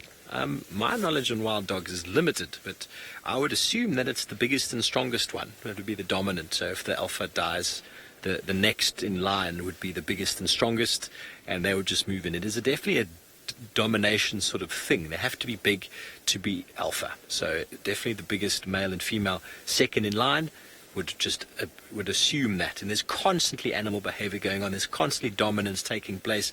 There's constantly submissive behavior taking place as they meet and greet and play with each other. If you've ever had dogs at home and you take them to a park or even at home, there's something going on between them all the time, and one is always more dominant than the other. And when you have a pack of 9, 12, 15, there's constantly this hierarchy from the top to the bottom, and they know exactly who's number 1, who's number 2, and probably who's number 3, and they just slot in as the time arises. So you probably see it in the way that they behave. When they behave, there are different ways they greet, different ways they bow their head. They will moan to others or squeal to others.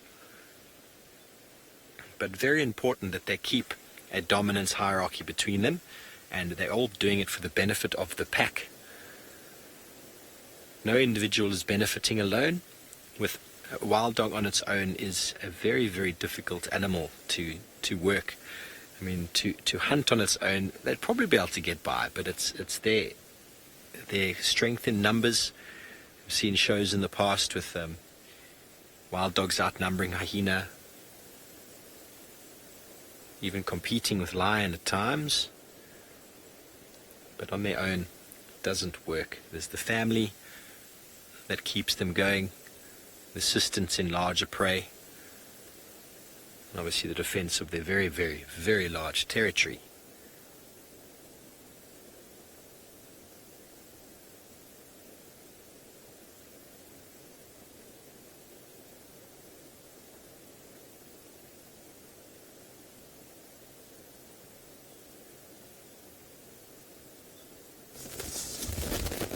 They all jumped up in front of me here. Not quite sure what happened. One got spooked and they all jumped. We had some nyala moving through the bushes on our approach to this scene. A good few hundred meters away though. But I don't know what made them jump there. See, so that ability to move like that, they're constantly at risk of being killed by lions. So they're always vigilant, they're always alert. You'll never see all the wild dogs with their heads down. There'll always be one that will have a head up. Their ears are constantly moving. As I think we've had a show before as well where a lion caught one of the dogs and killed it. They are no match for a lion. They just don't have the strength.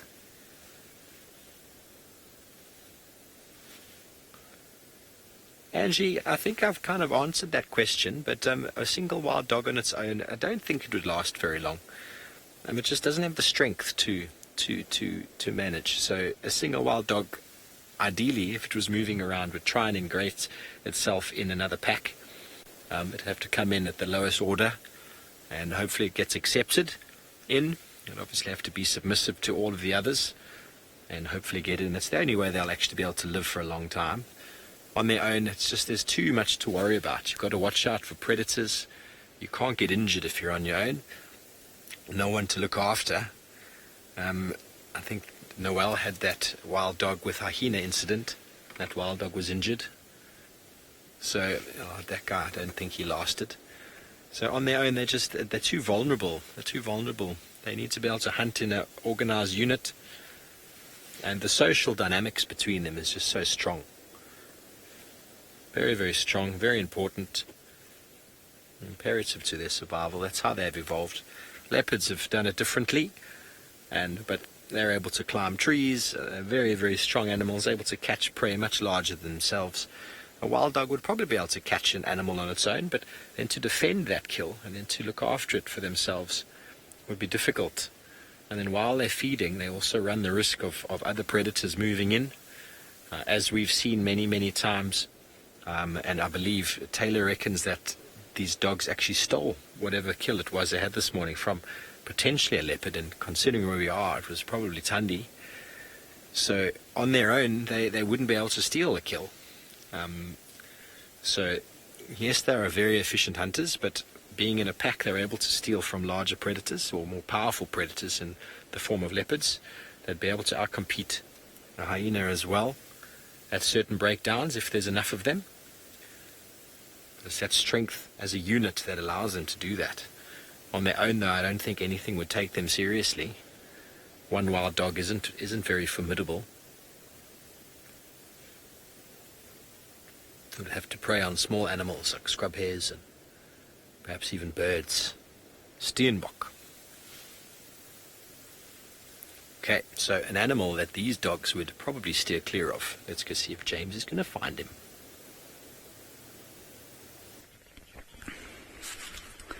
Well, I'm hoping he's referring to me because I'm a terrifying human being, of course. My tone has dropped slightly. I don't mean my tone, my volume has dropped slightly. We've heard a lot of alarm calling birds in this area. Might be absolutely nothing, but it might be Okumare or Shidulu.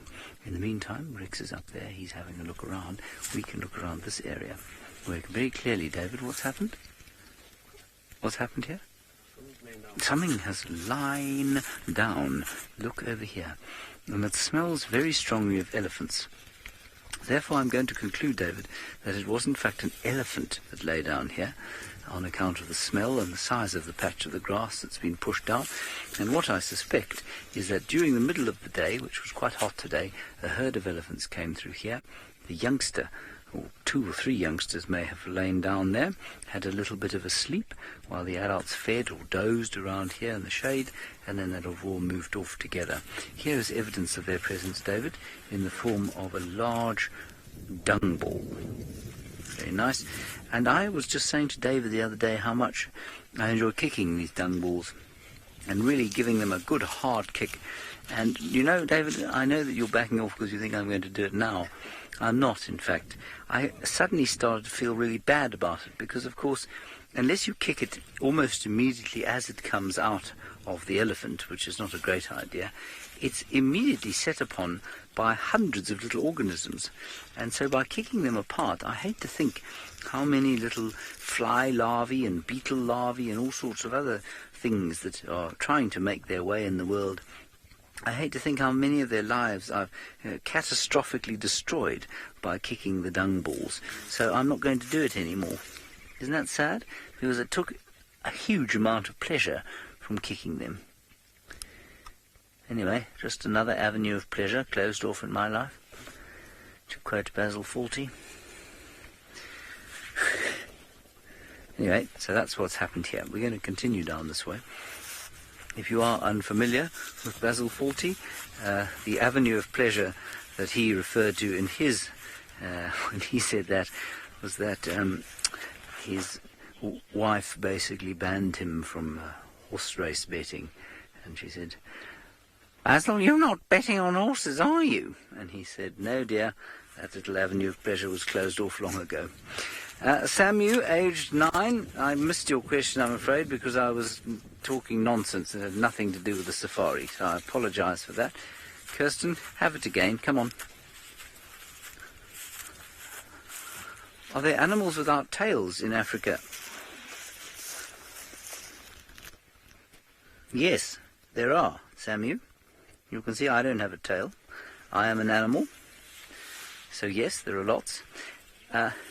In fact, interestingly, the animals that are most closely related to us, which are of course the chimpanzees, they don't have tails. The gorillas don't have tails either. They're not found at Djuma, Samu, but they are found in different parts of Africa. At Djuma, I'm trying to think of something that doesn't have a tail, a mammal that doesn't have a tail. And I can't think of one offhand. Just about all the mammals here have got a tail, even if it's a very short one. Even a mole, for example, which lives underground, has a very tiny tail, and even bats have a very small tail. So I can't think of any mammals here that don't have tails unless they've been pulled off or bitten off by something. Good question, Samuel. Well, the elephants have come down here, so maybe we'll catch up with them. The dung is not very fresh, though. I'll keep walking through here and see what Rexon has managed to come up with. And in the meantime, Stephen has made the, well, shall we say, brave decision to leave the Warthogs.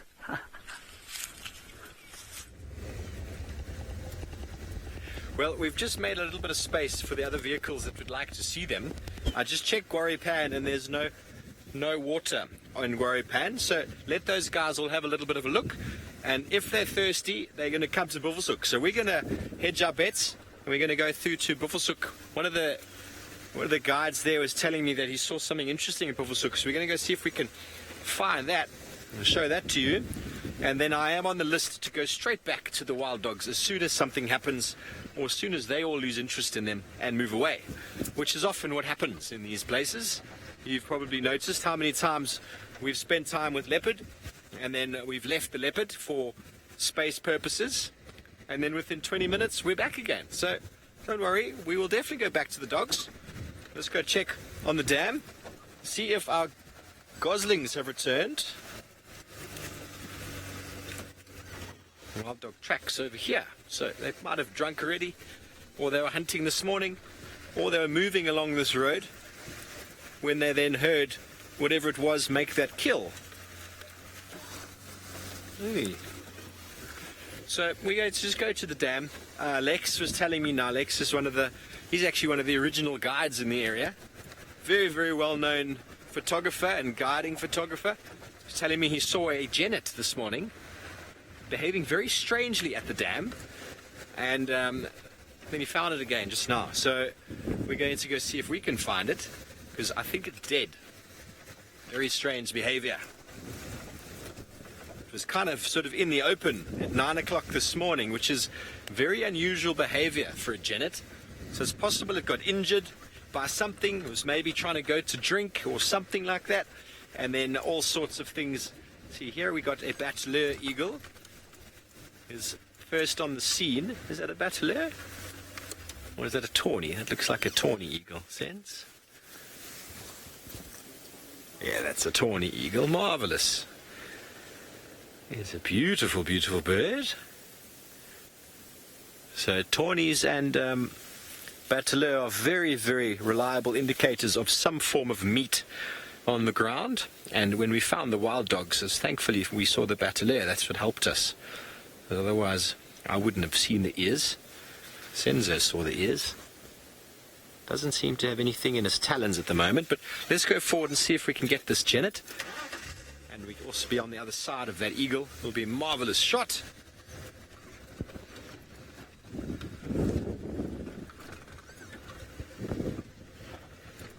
Buffelshoek Dam. Here we go. Janet Jackson is much further south from here. If it was this Janet, then I would be surprised, because it's very, very far away from where we are now. Let's have a look. Just over there somewhere, Senzi. There's a terrapin. I'll just have a quick scan.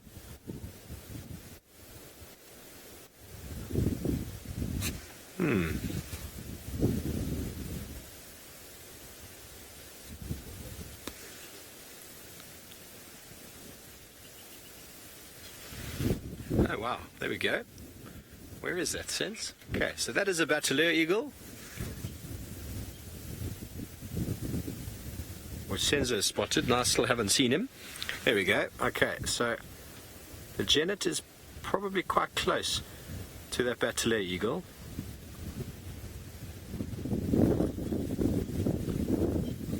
I wonder if he's being eaten yet.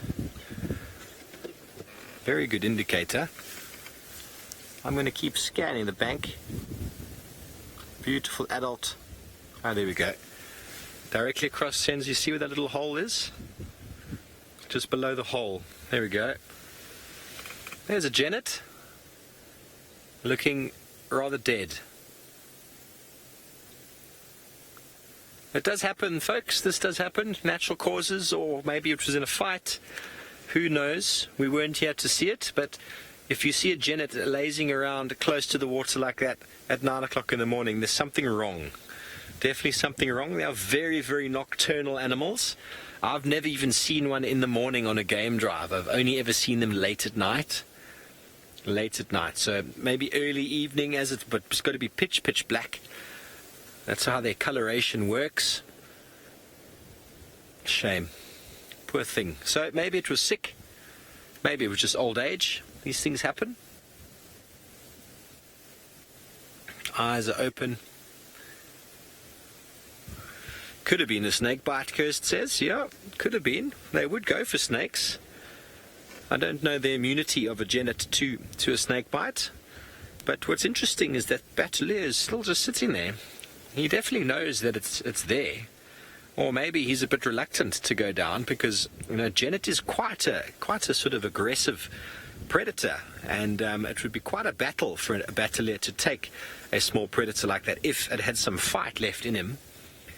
So she, should I say, it's definitely a she. Can you tell that it's a she? You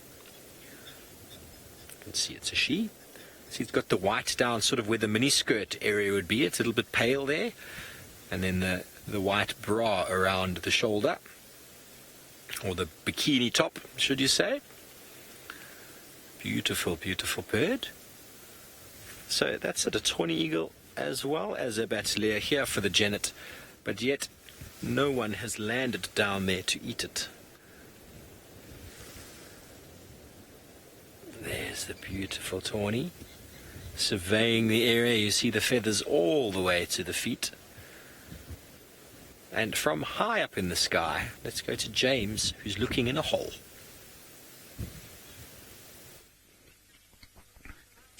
Well, sometimes I'm looking at a hole and sometimes I'm looking at flies. Now, these are very special kinds of flies. Their names I don't know, but they seem to be almost unique to the kind of hole that I'm lying in front of. And that hole, of course, is the burrow of an aardvark. Now, it is entirely possible that I'm lying on the tip of the aardvark's tail and that his body is stretched a little bit further underneath here. It would be impossible to fetch him out. I'm prepared to stick my head around there and have a look-see if I can see him. Just take my binoculars off.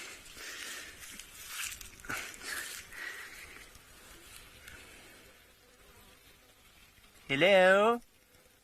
Hello? No, but David, what you should do is come a little closer. There's quite good light down there. Well, quite goodish light down there, but you can see that it turns a corner at the bottom. You might be able to see that. Can you see that? You can see that. So it's a very deep tunnel that this aardvark has dug. And of course the aardvark is able to dig faster than people trying to dig after him. So if you put 4 men over here with picks and shovels, they would not be able to dig him out faster than he could get away from them. It is quite an astonishing feat that the aardvark is able to achieve. I would love to have a mini Ronald the Rover to send down there, and in fact that's exactly how we should be doing this. Unless we dug through the top here, that'd be not a bad idea. Namaste. A flashlight, I'm afraid, would make no difference because I cannot bend light around the corner. But if we were to, I tell you what, if we were to dig a hole, a very small hole just about here, and put one of those not stereoscopic, what are they called? Endoscopic cameras down, I think we might get a shot of the aardvark. We aren't going to do that, though, because I don't have any endoscopes. I do have a lot of other equipment, as you can see with me. Well, let me pick it all up again. Butterfly app. Camera. Herbert's hat. I would have worn it for the whole drive. Unfortunately, David was unable to contain himself, so I had to put my old one back on. Okay, let's continue. Yes, and you lot were unable to stop laughing at me. Right, we're approaching Treehouse Waterhole. No further sign of any leopard. In fact, no further sign of any mammal. I'm beginning to think that I have some kind of body odour that makes mammals disappear. They smell me coming from a long way off. Perhaps I need to change my soap.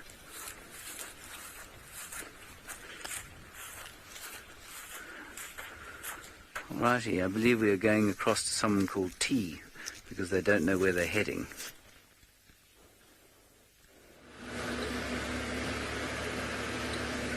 We don't know where we're headed either. We've just been zigzagging down all the roads trying to find elephants. I thought that the elephants would be in some of the thicker areas and perhaps some of the drainage lines too, to try and keep out of the wind. But it looks like the weather is just starting to change now. The trees aren't, or the leaves aren't rustling as much anymore. It's all turning out to be a perfect afternoon for a safari. So I don't know where to go and look. Maybe they're, I don't know if they just double backed on themselves and then crossed back into some areas that we can't get into. That's definitely the case. That could have happened. So we'll check these open plains. We're just about to arrive now at the airstrip. We must be careful. We must be very careful. But there are no aeroplanes, so let's look for them. Well, there's someone driving down the airstrip already at the moment, so we'll use them as a gauge that there's probably no aeroplane about to land. I'm just confused. I don't know if the elephants would have gone down and had a drink already today. I'm hoping we're going to get a couple left over and hanging around at Chitwa Dam. So we're slowly going to start making our way there. There's just a couple more roads I'd like to check before we get there. And then hopefully we'll arrive just in time for school drive.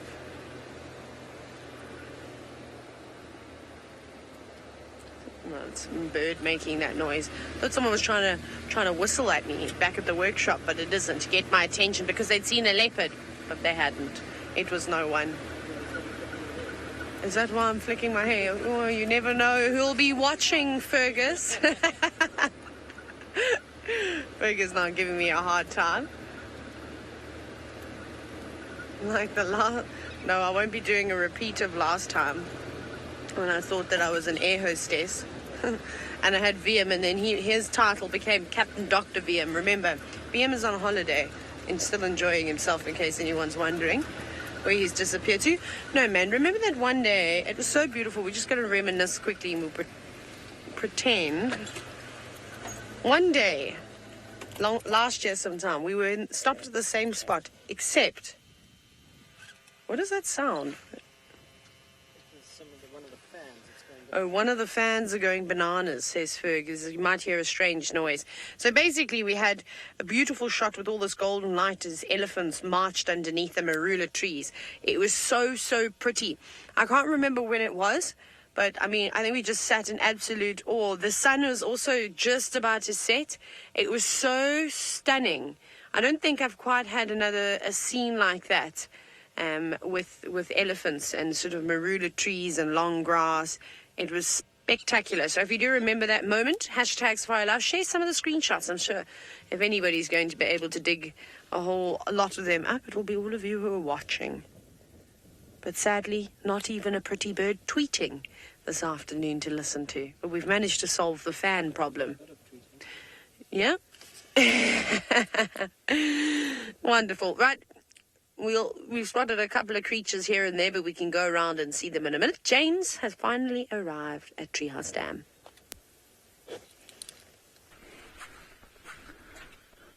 We've arrived at the waterhole, yes, and there's a terrapin knocking about here and all sorts of other things. But we've also just heard some impala alarm calling somewhere, probably halfway between here and Chelapan, perhaps on Pangolin Track. The reason I'm giving you the details of the road names is that if Steve is, bumbling about looking for something to do, that would be a good place to check. Impala's going ballistically upset, but they're far from us.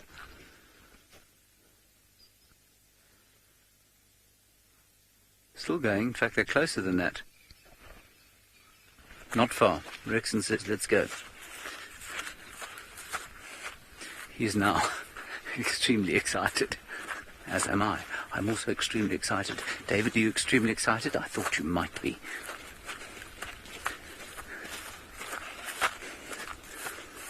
I'll see. I think we're probably about 2 or 3 minutes from where they're calling, so that's not too far. We'll keep going up, sort of towards probably the old hyena den area. Now, he says just over the top of this ridge here. When I say ridge, I obviously don't mean vast mountain ridge. It's just gentle undulating topography here. We won't be able to hear them yet.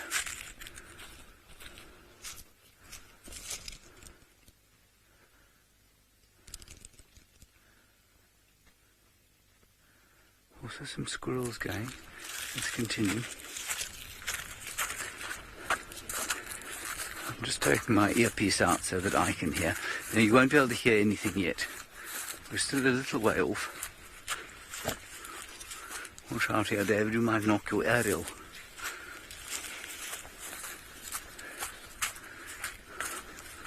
Alright. Let's go back to Steve and his rather grim member of the Viridae.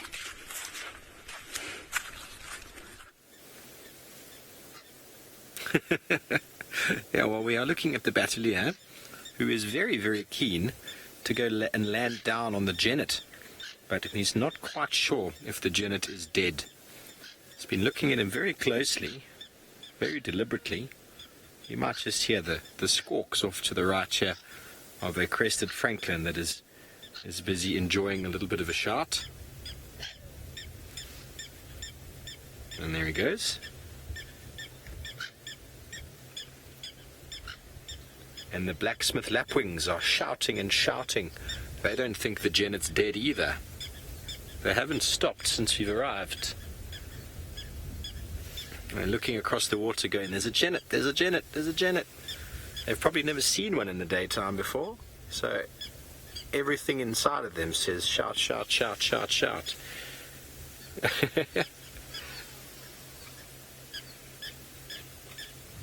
I love how they've got a portrait of themselves on their back. Can you see that? That black mark on the back is a portrait of the lapwing.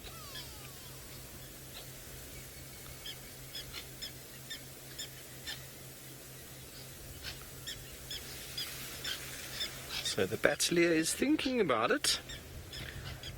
He's been watching and watching with very close eagle eyes. And I've been watching with my binoculars, and the genet hasn't made a twitch. I'm wondering at what point will the Battalier go down and feast. The tawny eagle's keeping himself at distance. There is another Battalier off in the distance, a youngster that's coming into maturity. You can't see him very clearly now. And in the distance is a vulture. So they're all kind of aware that the Battalier spotted something. But no one has decided to come any closer. But it seems like it is an afternoon of birds. So let's go to Taylor with a bird doing some ablutions. Thank goodness for the birds. That's all I have to say about them today. Thank you very much. Hornbill, because we've been talking about the way that birds bath, won't we? We're talking about how some of the big birds, although all the small birds do too, like to bathe in water. I particularly like to watch the Cape Grassy starlings have a little bath in water, but that's not happening now. The southern yellow-billed hornbill was dusting in the sand. Do you feel better now? Now your feathers are not pearly white like that fish eagle's feathers. To be honest, every time we do see hornbills, they look a bit grubby sometimes, don't you think? They always look a little bit untidy.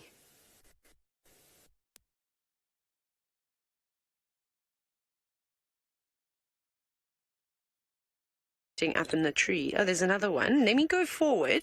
Let me see shall we try that maneuver we did yesterday where I drive and I pretend that we're not going to stop, but then we stop. Should we do that? Because that worked yesterday. It actually worked quite well. Maybe we'll give it a second attempt. So let me try that.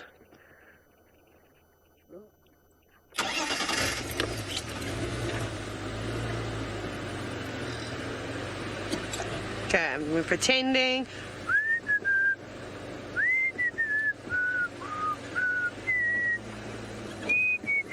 I don't know why.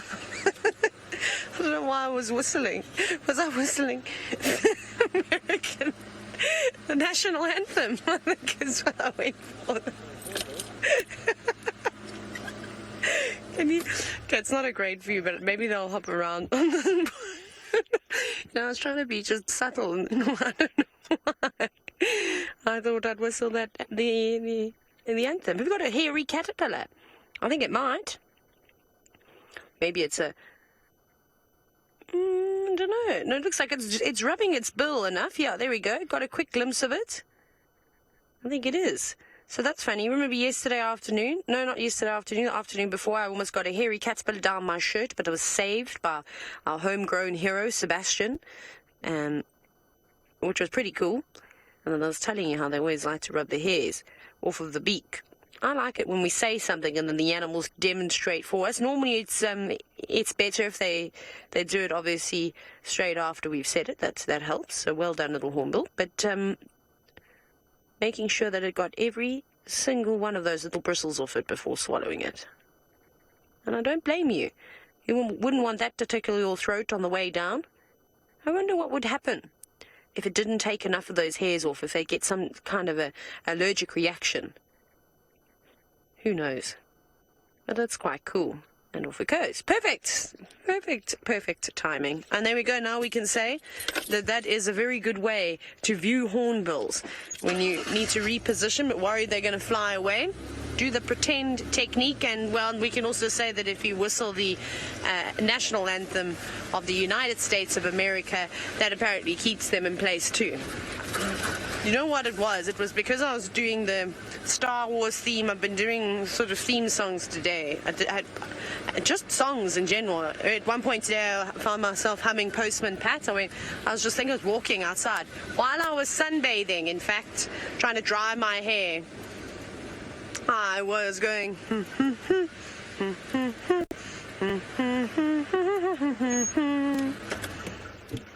Early in the morning, just as day is dawning, something. I'm also not 2 anymore, so I don't remember the words to that song. There we go, Lilac-breasted roller, another bird, up at the top of the tree. So I hope you all have the Postman Pat song stuck in your head now. Geraldine came into camp this morning going do do do do do do do do do, doing the Star Wars theme. So it's just a natural thing that happens when she arrives. Jerry, yes. It's funny that you say it. Oh, that's hilarious. Ferg is on form today. With these chirps, he's practicing for Sassy Saturday. Oh, I better tell you, guess what? We've got a new game we're going to be playing in camp. It's going to be hysterical on Saturday night. Oh, is that an African green pigeon as well on the next one? There's 2 actually sitting up top there. Very nice, a bouquet of birds.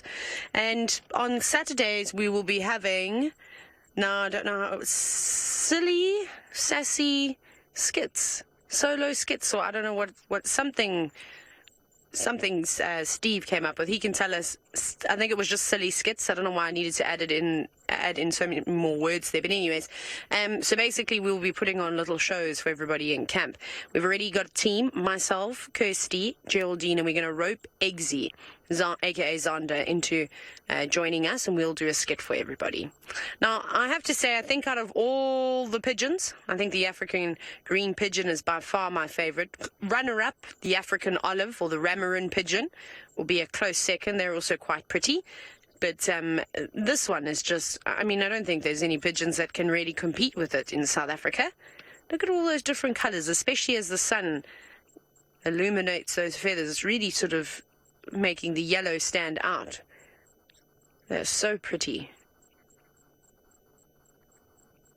I think I'm going to take a moment actually just to enjoy the peace and quiet.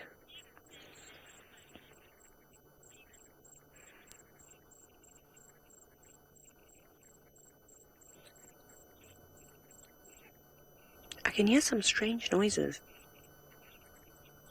I'm trying to figure out what on earth is making that sound. Keep an eye out over there. I've just seen something dash. Sorry, I'm just telling Ferg where my mind is. I thought this was something run. Not on our property, not where we can drive. Maybe it was a bird. Please be wild dogs. Please be the 2 wild dogs that have also been seen, that were here on Chitwa last night. I thought something ran just at the back there. And I can hear birds and things alarming. Is our luck going to turn this evening? Maybe. Maybe it will. Okay, let's go driving then, because wild dogs are, seldom fast asleep.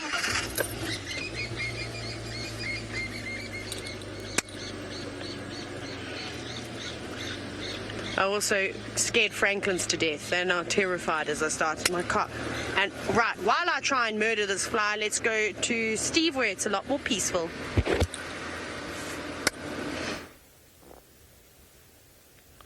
Yes, well, we're looking at the second bateleur here.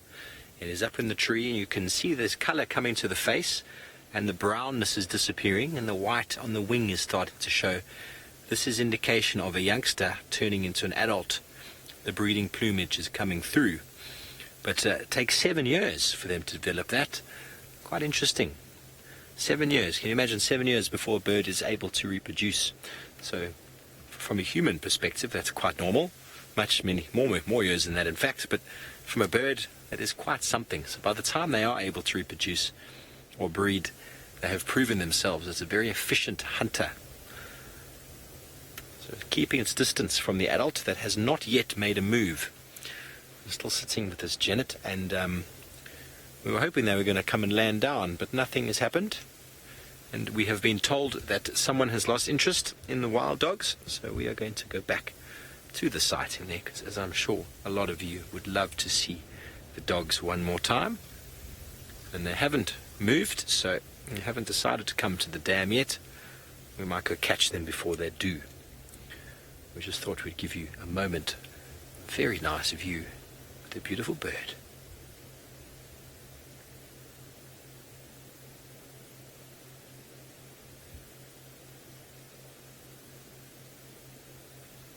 You can actually see the wing tips hanging much lower than the tail. You can see that, the one on this side and the one on the other side. They also used to be known as the short-tailed eagle. And this one's tail is actually shrinking as it becomes an adult. They're born with almost, you'd say, training wheels. The young bateleurs have got much longer tail to help them with their flight. But bateleurs are able to fly very, very low with almost no air currents. They're able to do that with flapping and gliding, and having no tail apparently assists in that. The only large raptor species I know of that's able to fly the way that they do. And it's the only one I know of as well that's got such a strange looking tail.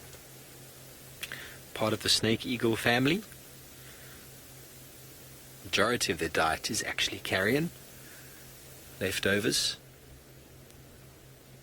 They're a very efficient catcher of snakes indeed.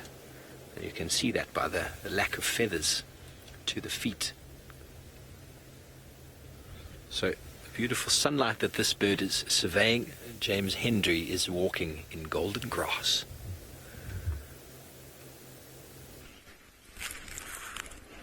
Postman pet, nashikhatsi shakubasu shakuntima, nampunzungupu, loku jambu rafika, pet ihlekete itsagili ngomfu. That was Postman Pat in Shangaan. There's a spider over here, Dave. It is so tiny. There it is, a little orb web spider. Do you see it there? It is only 1 millimetre across. Now, while David tries to focus on that spider, which I'm not going to breathe on because, well, it will shake around too much, we heard the impala, we found the impala, and we found no sign of any predator. The impala stopped shouting they stopped alarming and then just started shouting at each other. They saw something. What it was, though, I don't know. We were probably a little bit far away to get here in time. I thought maybe something had been killed inside this block, because they will alarm call a little bit if something gets whacked in front of them, and then they kind of forget about it and move on, which is nice emotionally for them, of course, but does speak of a slightly limited intellect emotionally. Gorgeous sun going down. I've had no feedback from the final control on my Shangaan version of the Postman Pat, so let's go back to Taylor with a fish-eating bird. I really can't wait to hear your Shangaan version of Postman Pat, James. Please, can you sing it for me when we get back? Anyways, we have a brown-hooded kingfisher that is not, well, now it's turned its head, but it's been sitting still for quite some time, which is very, very pretty. And it seems as though, as I said that, I was going to tell you that there was a pair, but don't worry, because the other one has just flown away and out of sight now. But I can't tell you which one is the male or female, because they both look very, very similar. However, what's quite cool about the brown-hooded kingfishers is that they're the only ones around here that have got, you see how they got their very sort of streaked breast and also their head. There are not many other kingfishers that sort of resemble this. I find them very easy to sort of spot, and they also are quite dull.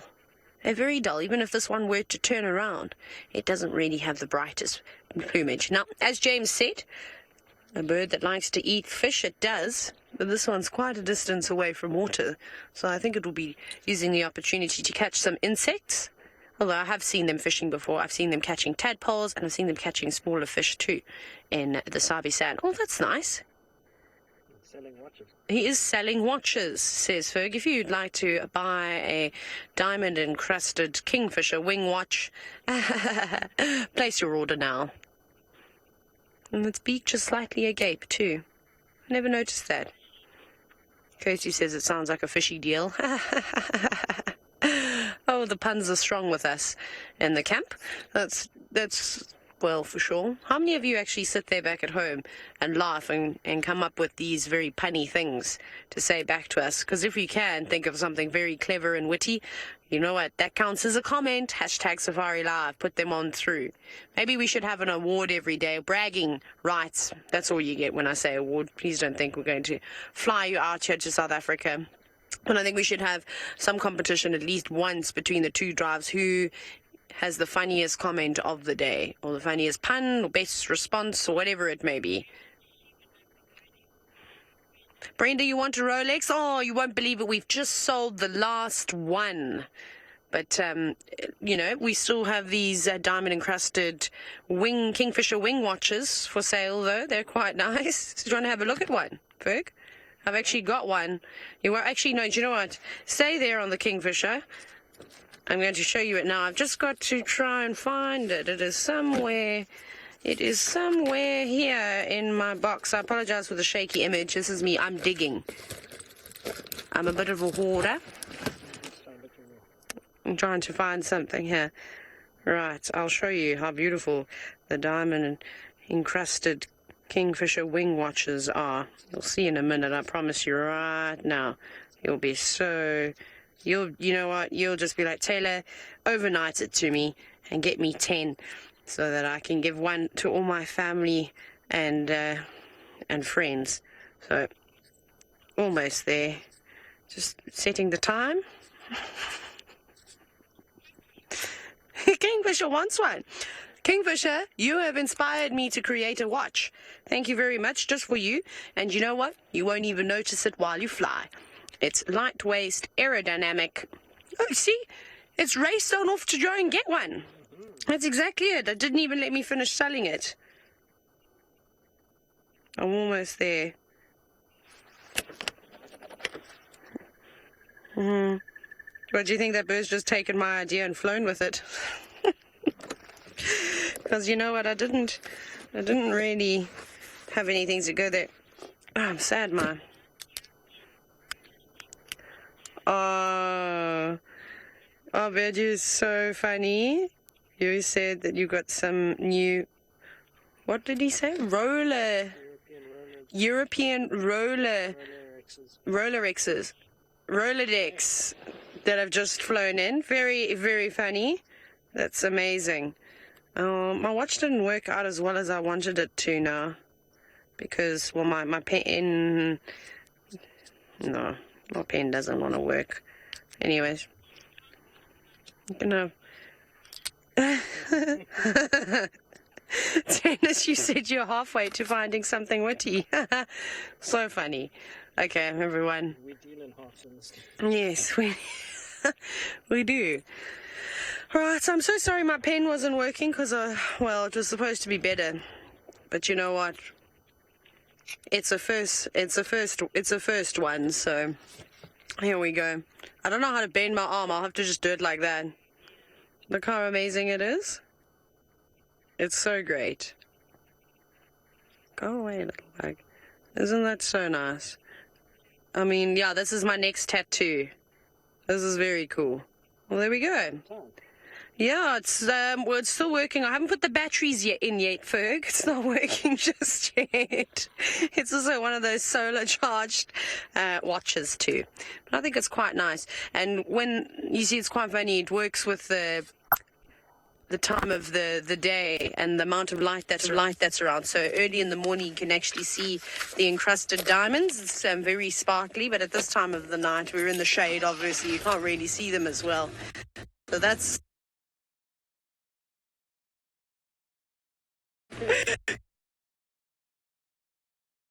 to send everybody somewhere. Yeah, I don't know what Taylor's doing, drawing a watch on her hand. Maybe we should buy her one. What do you think, Senzo? Well, the wild dogs have moved. We're just in time. Beautiful sun setting behind them, as is their crepuscular nature. The two other vehicles in the sighting, both from Djuma, getting some marvelous shots of these dogs.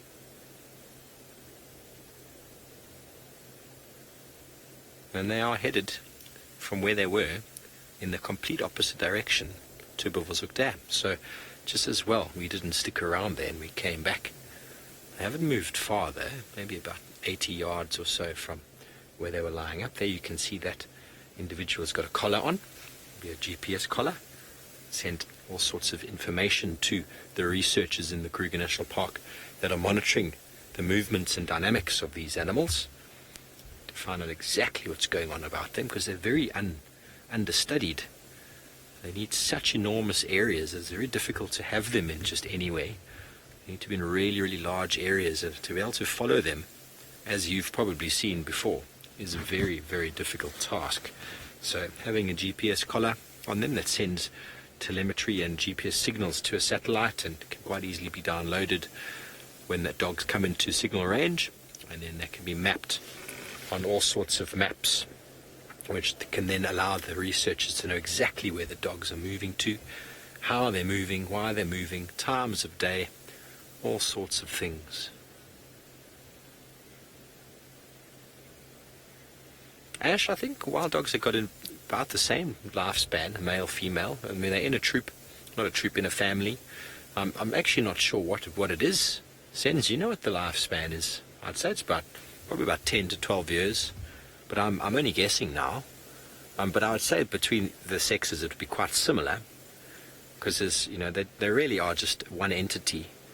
There's not too much difference in it. The reason we see different lifespans between male and females in other species is purely because of the competition element, the fighting element between males, especially lions and leopards. They get a bit tired and they get a bit old, and you need to be strong to be able to defend your females. And if you're not, well, you get out-competed by bigger and stronger and younger individuals that are coming through. Okay, Sens, I'm just going to move forward another meter. Are you happy there? Is that a big tick on the shoulder? No, it's not. Marvelously big ears. Just going to move forward just an inch or two. So, sorry about my big head there. Watch your branch there, Senzi. There we go. We can get the front of this one. Beautiful with the setting sun behind. There are noises coming from the bushes in front of us where the dog is looking. I wonder if they are hungry. Where is the drone when you need it, eh, Sens? Where these dogs are looking right now, I have driven in there before with the Nkuhuma pride when they hunted and killed the kuru. And I can't say that I followed them for the entire hunt. We switched off and listened to the entire thing happen, and then once they're killed we managed to find them. But it is a very thick block, and if these dogs go charging off in that direction, which it seems to be what they might do, because there's 4 of them all poised and looking in the same direction, and they're feeding off of each other's behavior, off of each other's sort of body language. But they can probably also hear something. I heard something, and my hearing is nowhere near as in tune as an animal with enormous ears. You've probably noticed your dogs at home, the things that they hear. And there's a male. Potentially could be the alpha male, I don't know. There's a buffalo coming through, folks.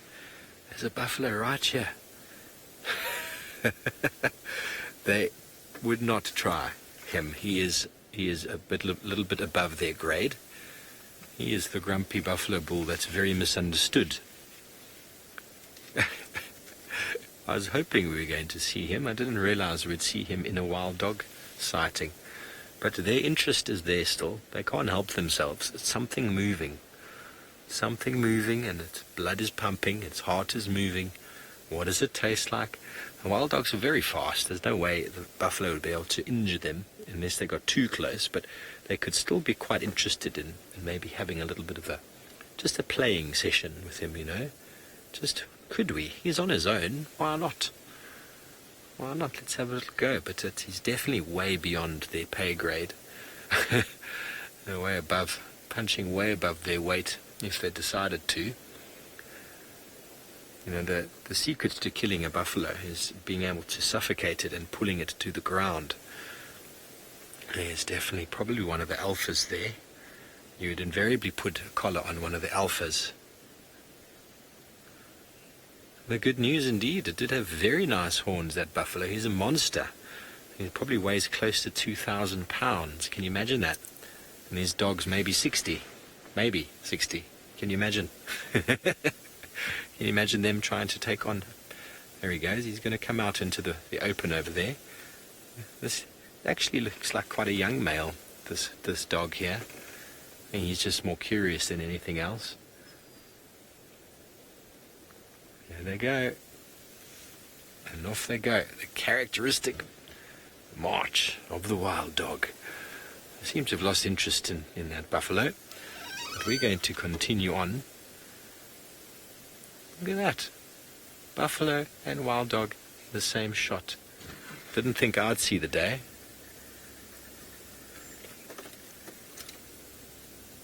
They would not try him at all. Hello, guys. Here, this female here. This female here. Look at her tummy. She is very, very full. And look at those teats.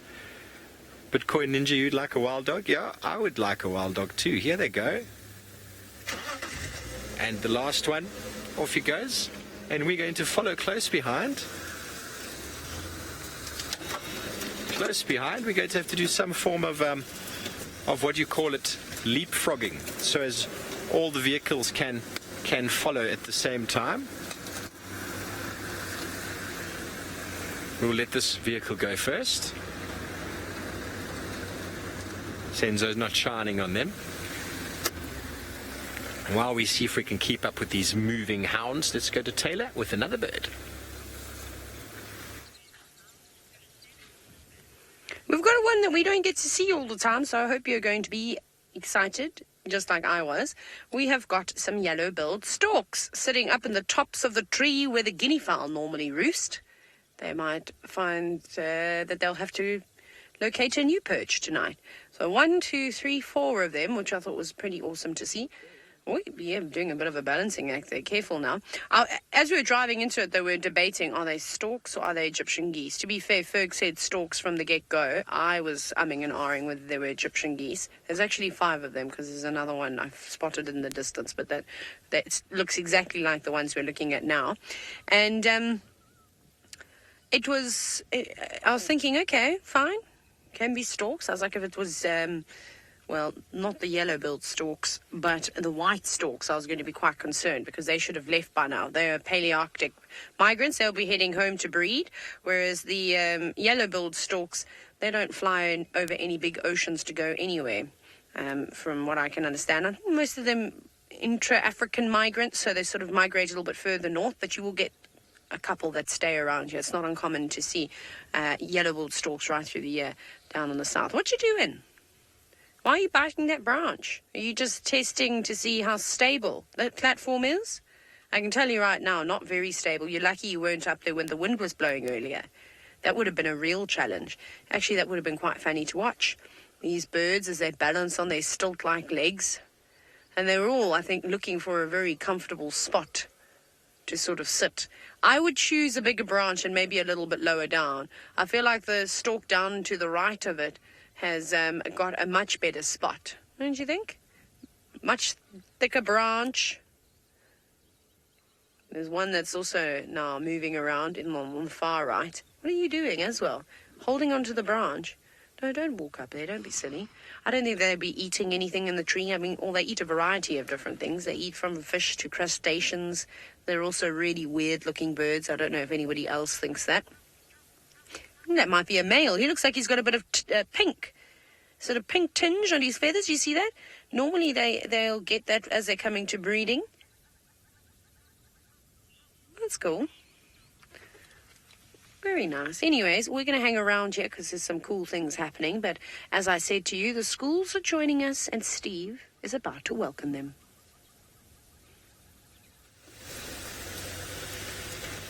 Good afternoon, boys and girls from Diamond Springs Elementary.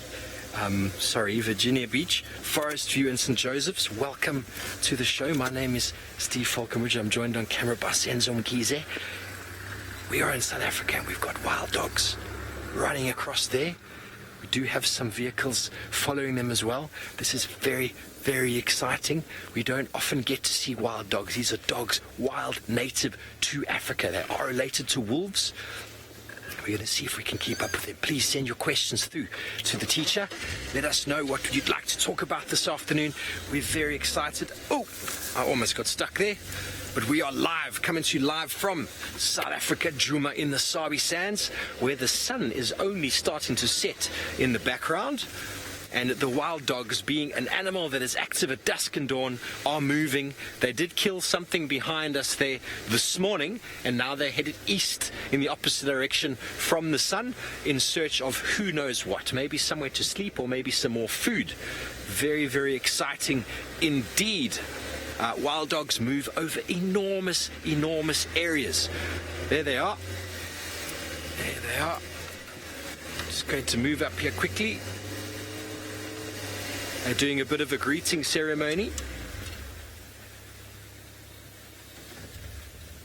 Look at their very characteristic white tail, the black nostrils or nose, and the rest of the body is unique in the fact that it's brown, black and white.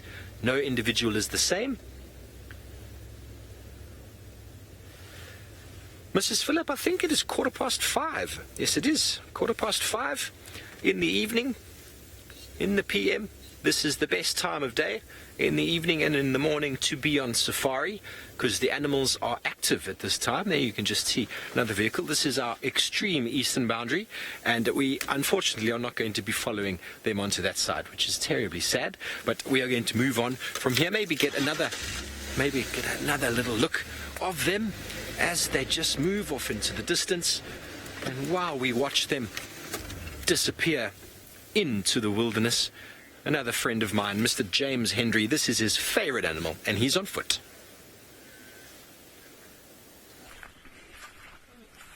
Hello everybody, yes, I'm walking back towards my tent now. My tent, because it's getting dark. It's not safe to be out on foot in the bush at night, because then the animals can be a little bit dangerous, and our eyes aren't so good at night, as you know. David is on camera. Hello, David. Hello. Yes, wonderful to have David with us. And we're just doing a little walk across here to see if we can't find one or two creatures before we go into the tent. And then we'll definitely show you some very small creatures. Oh, just over there, we've got some ground-living birds called blacksmith lapwings. You don't have to remember the blacksmith part. You can just remember the word lapwing. That's what they are. They like to eat small insects. And remember, please send us your questions. You just ask your teacher, and he or she will send them through to us, and I'll do my very best to answer those questions. I'm just looking to see if I can't see something else quite special. Ooh, you know what there is over there, David? There's a little family of squirrels that's come out into the evening. There are two little ones, and a mummy and a daddy, it looks like. Can you see them? Oh, yes. Isn't that special?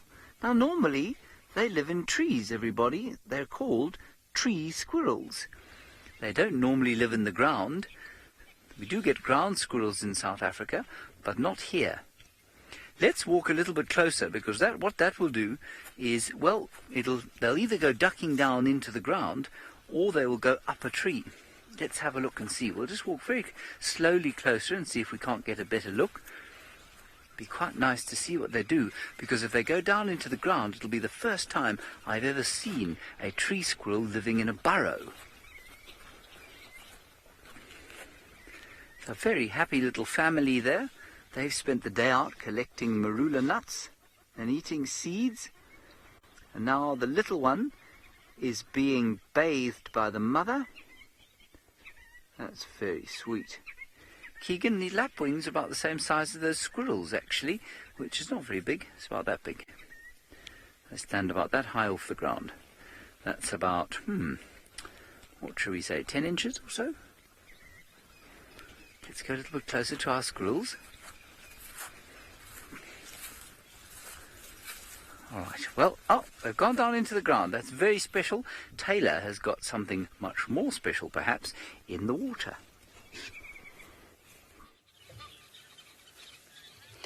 I think squirrels are pretty special though, James, but we've got a pod of hippos, which we'll have a closer look at, and you've just joined us at the most perfect time here at Chitwa Dam, because the hippos are going to get very excited. We may start to see some of the birds flying up and finding places to sleep for the evening, but we are not going to bed just yet. My name is Taylor, and on camera with me is Ferg. And we're hoping to show you all sorts of really cool things out here. So get those questions in. And I know none of you have joined us before, which is very exciting. So now I get to show you a whole lot of different things. But before it gets too dark, let's have a look at the animals that are the most far away from us, which is the hippos. And if you watch them very, very carefully, you can see all those little things you can see in the water. Every single one of those are hippos. And they're all moving closer and closer to the edge of a little island, and they're just starting to get active. So for the whole day they've been sleeping, just very quietly resting in the water, not really doing much. But now this is when hippos get exciting. We might even be lucky enough to see a few of them come all the way out the water. Now I believe all of you at Diamond Springs are clapping. We'll give you a round of applause too. I'm so glad that you're excited. See, look at that hippo. He can't clap because he hasn't got hands, so he's waving his mouth around. Now, hippos will often do that. Normally when hippos do it, they're trying to scare someone. Another hippo, maybe a lion. They're basically just saying, look how big and strong I am. So, what's that noise? Can you hear that? Ma, ma, ma, ma, ma, ma. That's an Egyptian goose. There's an Egyptian goose there. I got distracted by that bird making a noise. They're very chatty this evening. Look how good that camera work is. Go, Ferg, go! Wow! That bird is flying so fast. So for Ferg to be able to keep up, it's amazing. He's just showing off now. Maybe it'll fly straight towards us. Oh, behind the bushes, here it comes again. Oh, perfect landing. Well done, Ferg. That was amazing. That is a very, very difficult thing for you to do. For all of you that want to maybe work behind the scenes and want to film things, wildlife is one of the most difficult things to do, because you have to follow the animals really quickly like that. Ferg, how many times have you had to practice that shot? Every day. Every single day. Just like how if you want to be a good hockey player or a good swimmer, you've got to practice every single day. So do we at work. I've got to practice how to talk though, which I do very well. I do. I'm a good practicer at talking. Now, Tyler, you have asked, why do hippos have such big jaws? That's a good question, because they just eat grass. So it's not like they need to eat a whole elephant, or they're not trying to swallow a lion whole. So they've got those really, really big mouths, and they've got really hard lips too. So I suppose they're able to pull a lot of grass out of the ground. Oh, watch this. Let's see if this hippo is going to flick its tail around. Normally when they stick their bottoms up like that, it's like they wag their tail like a flag.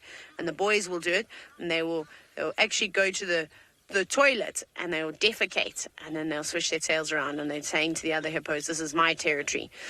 Izzy, the reason why hippos like to spend time in the water is because it's very hot here in Africa. It was 85 degrees Fahrenheit. How crazy is that? That's super, super hot, and we're going into winter, so that sun can burn these hippos, so they need to try and stay nice and cool. So by keeping in the water, it'll do just that. And they have little sleeps. Imagine being able to sleep in the pool all day long. I'm jealous of a hippo. Not all the time, just sometimes. I'm sorry if the camera shakes a little bit, because there are lots of flies that are biting me, and I'm trying to swat them. So Kira, they don't always sleep well. I suppose during the day, most of the time they're sleeping, they're relaxing, and it's because they've been busy all night. So as soon as the sun goes down, the hippos will leave the water, and they'll walk really, really, really far to try and find the best kind of grass that they can find. Sometimes they need to walk many, many miles before they start eating dinner, so they get tired, basically, is what happens. And then they come back just before the sun rises, they plop back into the water, and then they just relax. The little ones play a lot, so you can see those are not all just adult hippo in there. A lot of them are quite small. It looks like there's only 1 or 2 adults, and it's like they're the teachers today, and all the children are around. Now, Kerry, lots of animals will fight, but the reason why hippos fight is for the boys will fight for the girls. So the boys want the ladies, the most ladies, and then also the males can fight if there's something like a crocodile that comes past, or a lion gets too close. He might get angry and try and protect all the girls. And then a female, a mom hippo, will do the same thing. She'll fight another hippopotamus if somebody gets too close to her baby too. So she's very protective over her little one. And I watched the other day, you won't believe it, there was a mom with a new baby hippo, brand new. She was still keeping it in the very shallow water. It hadn't learned how to swim properly yet. Look at that big one. It's just coming out of the water a little bit. Now you can see how big they can get. Yeah, it's a little bit shallow.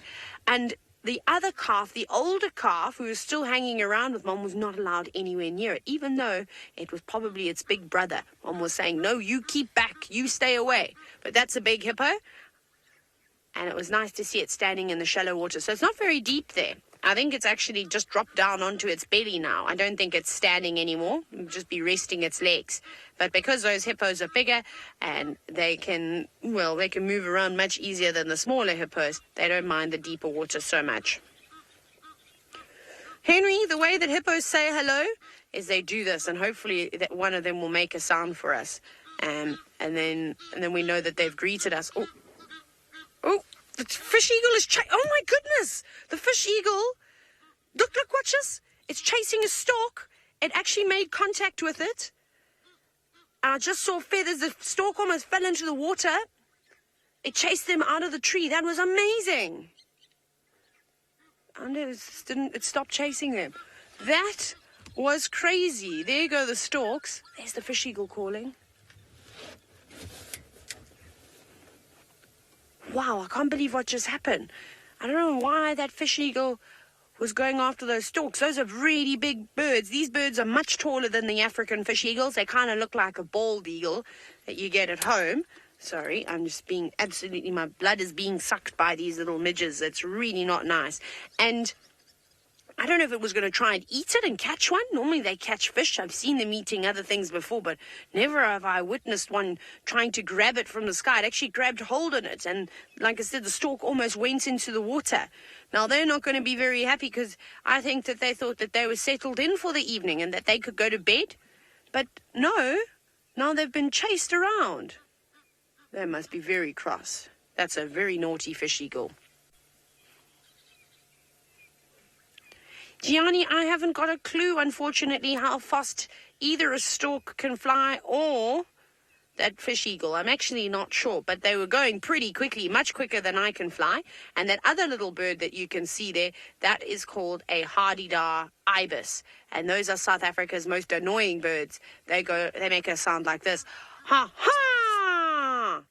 Ha, ha! Okay, now on 3, you're all going to make that sound to your teachers. Are you ready? 1, 2, 3.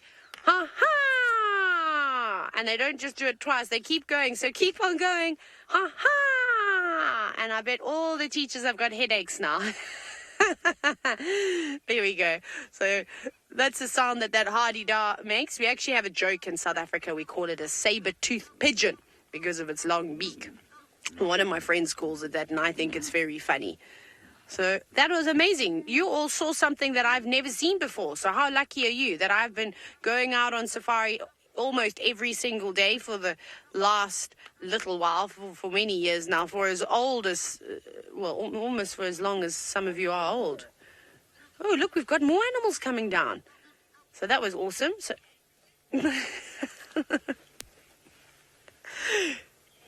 now, Jade, that's actually a very good question asking about why do birds sit on hippos' heads. There's not too many birds that are brave enough, but there is one called an oxpecker. And you get oxpeckers with red bills, and then you get some with more yellow bills. And they will sit on the hippos' heads and use them as basically like a rock. So they'll drink water. They'll use them as a little stepping stone so they don't get their feet wet. So that's pretty amazing how they do that. And sometimes you see herons. Not quite, I haven't seen a stork sitting on a hippo before, but I've seen herons. I'm sure some of you know what they are. They'll just sit on the backs of the hippos and enjoy themselves. So it's really quite funny. So maybe even using a hippo as a fishing perch while they're having a snooze. But like I said to you, there's some other animals that have come on around. Look at this. We've got some waterbuck now. And the Egyptian geese. Still making a noise there. They're going to get told to move on out of the way now. Yes. Slide on over. We're thirsty. Now, waterbuck, as their name will sort of state, is that they need to drink water every single day. And they also love to feed on the grasses, in marshy areas. So, that one got a fright.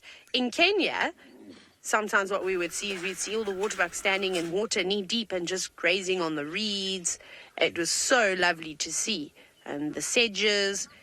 But you can see they are a little bit nervous now because there's crocodiles in here. Even though we're not seeing them, there are definitely crocodiles around. You might even see some baby crocodiles just hanging around at the edge of the water there. So they've got to come down, have a drink, and make sure that they don't get snapped up. So they won't drink for too long. They'll just drink, and then they'll move away. They know that this area here, water is not safe for them. But if they feel like they are going to be attacked by something and their only chance at getting away is to jump into a river or to jump into a dam and swim across it, they will. They'll do that. And they're really good, strong swimmers too. And their hair doesn't absorb much of the water. It's hollow. And then they've also have a little oil gland on their bellies, which they secrete this really nasty, stinky stuff. And it goes all over their coat. And it can help waterproof it, which is pretty cool. But that's a little one. That's not even a fully grown one. Those are youngsters. So they better be careful because the crocodiles here, they're not too big, but they are big enough to grab a waterbuck like that and take it into the dam. Those Egyptian geese are telling lots of stories today. It's a pity the hippos aren't making much noise because I'd love for you to hear a hippo. So what I was going to do, Philip, because you asked how do hippos say hello, is that normally they make an interesting sound, but I was waiting for one to actually just start saying hello, but they're quiet tonight. I think they might be a little bit shy. I think that's the case, is that they're all a bit shy because they don't know you yet. But the more you watch, the better they'll get to know you, and then they'll come out of their shells.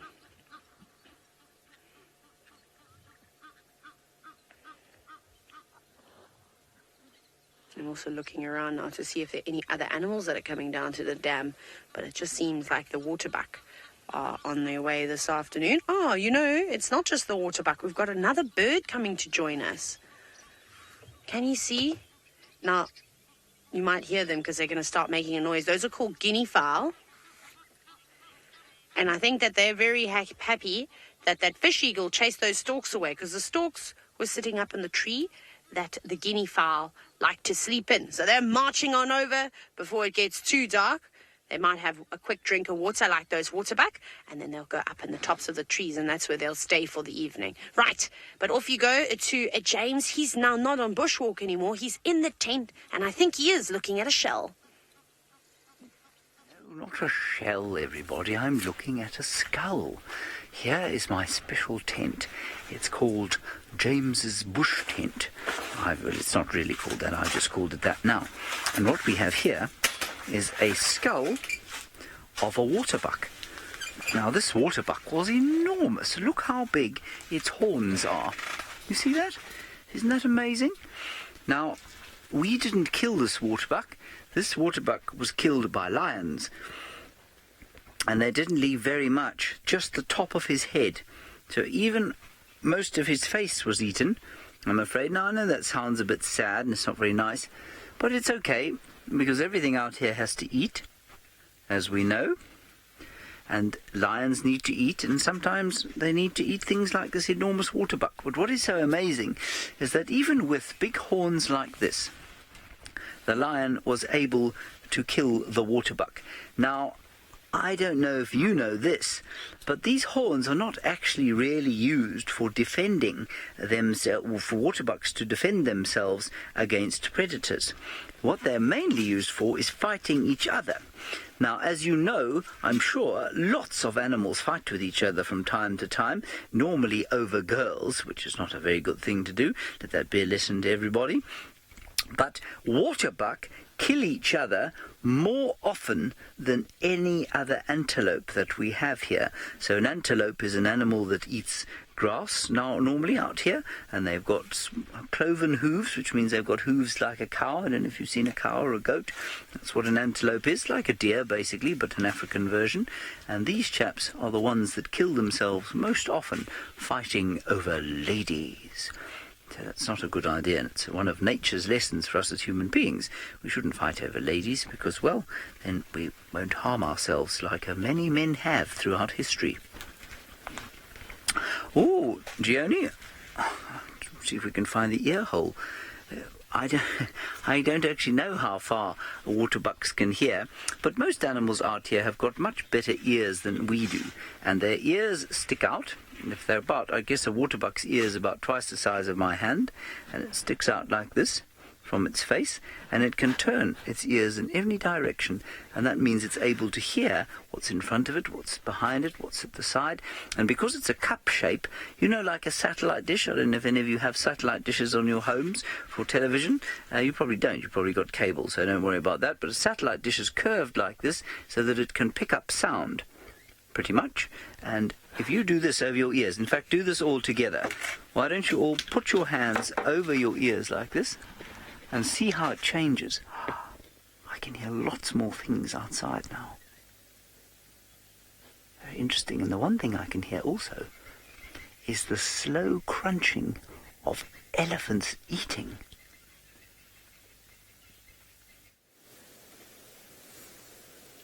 Yes, an animal that can definitely hear much further than we can. We found a very small herd of elephants. There's only 2, in fact, which is not very normal. Normally there's more than 2. Either it's a bull on its own, or it's a breeding herd of mother and calves and youngsters and all sorts. 5, 6, 10, 20. You can see a little one. It's busy feeding. Probably about 3 or 4 years old. And in the beginning of the show, we were talking a bit about elephants feeding and how in the summer months they feed on a lot of grass. But at the moment, what this youngster and mom are feeding on is mainly twigs and branches off of the trees. Very, very long nose, isn't it? Imagine being able to do everything with your nose. Eat, drink, break things, handshake, tickle, scratch, dig,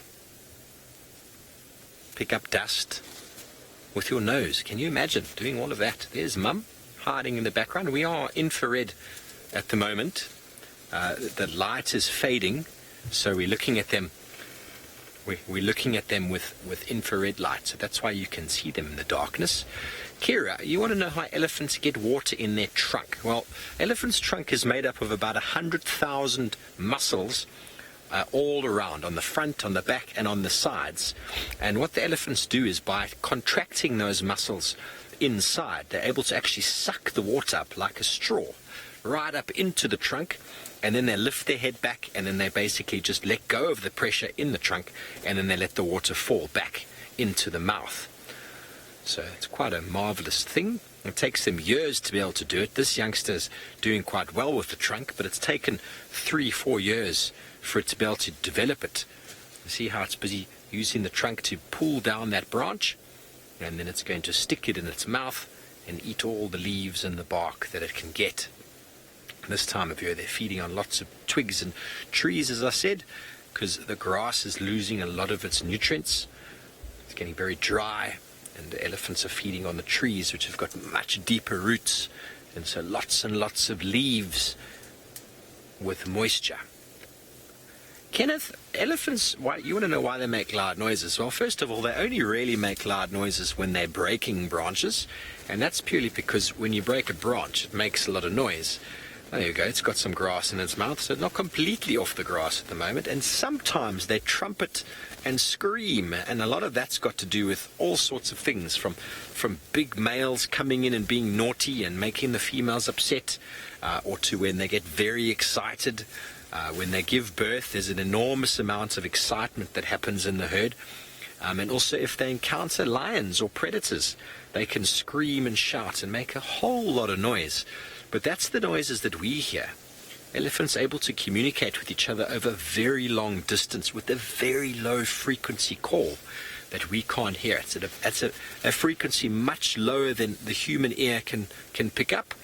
But the elephants can pick it up, and apparently it goes through the ground and it comes in through their big shock-absorbing feet into the body, and they're able to communicate that way.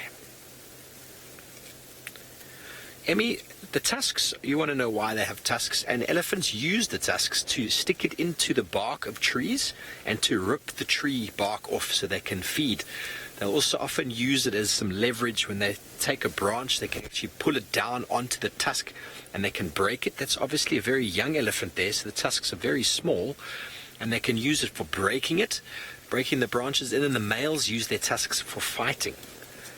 Very, very important for fighting. And they're very, very pretty. They are actually just extensions of their teeth. Joel, you want to know why his tusks are short? Because he's still small. They're constantly growing throughout their life. Not like us, we get 2 sets of teeth. The elephant's tusks are growing every single year. They get longer and longer and longer, but it's a very slow process. Very, very slow process. So you can't really age them by their tusks, because genetically different elephants will grow tusks at different sort of speeds. But if you can see them with very big tusks, you generally think that they're quite old. And when they're very small like this, they're just coming out of their head, so they're still quite young, probably 3-4 years of age. But very, very important for elephants to have tusks for the feeding. It helps them to be very, very selective in their feeding. Peyton, you want to know if we touch the animals? No, these are 100% wild animals. We do not touch them. It's not safe to touch them. And if we had to go too close, we'd actually stress them out and cause ourselves, or the elephant even, or the animal, injury. So they're quite relaxed to us being here in the vehicle. But to go too close, we'd be entering their personal space, and that would not be ideal. We just want to view them with the camera and with our eyes, take lots of photos, listen, enjoy the sounds that they make. Beautiful. Look at those eyes. Such wisdom in an elephant's eye. They're very compassionate. A lot of people can sort of relate to elephants. They have all sorts of behavior and emotions, or they show all sorts of emotions that humans will show. They mourn their dead. They spend all sorts of time with each other. There's so many things that we can sort of relate to with elephants, which makes them such a special animal in our hearts and in our lives. And out here in the savannah where we are with the trees and the grasses, the elephants are very, very important for the ecosystem. And marvelous that we're able to see them at night, but we're going to move off from them. We're going to go back to someone who's got some lights in the tent. what we've got is a very special thing over here. It's called a microscope, and it allows us to look at very small things. Now, we're going to have a look at it. My voice might disappear, so I'm going to tell you what we're looking at. We're looking at something called a thrip, which many of our viewers have seen before, which is quite fun. There we go. Oh, wonderful. We've got good sound. There's a thrip, and his name is Thesiger. Thesiger the thrip. Isn't he special? We don't know too much about him, but look also just to the left-hand side. That's on, yes, there's no easier way for me to say that. Left-hand side of the screen, and you can see a little white thing moving. Can you see that little white thing moving up and down? That's probably an aphid, which is like a small spider. And I wonder if the thrip doesn't eat the little small spider aphid thing. What a beautiful flower. Grady, my favourite animal is not the thrip, believe it or not, but my favourite animal is the wild dog, which you saw earlier today. And the reason it's my favourite is because they look after their sick ones and their old ones. So if a wild dog gets sick, it doesn't need to worry too much because its friends will always come and help it. They will feed it food. Whereas many of the animals, like the lions for example, if some lions get sick, then the other lions normally don't help it. So that's why I like wild dogs very much.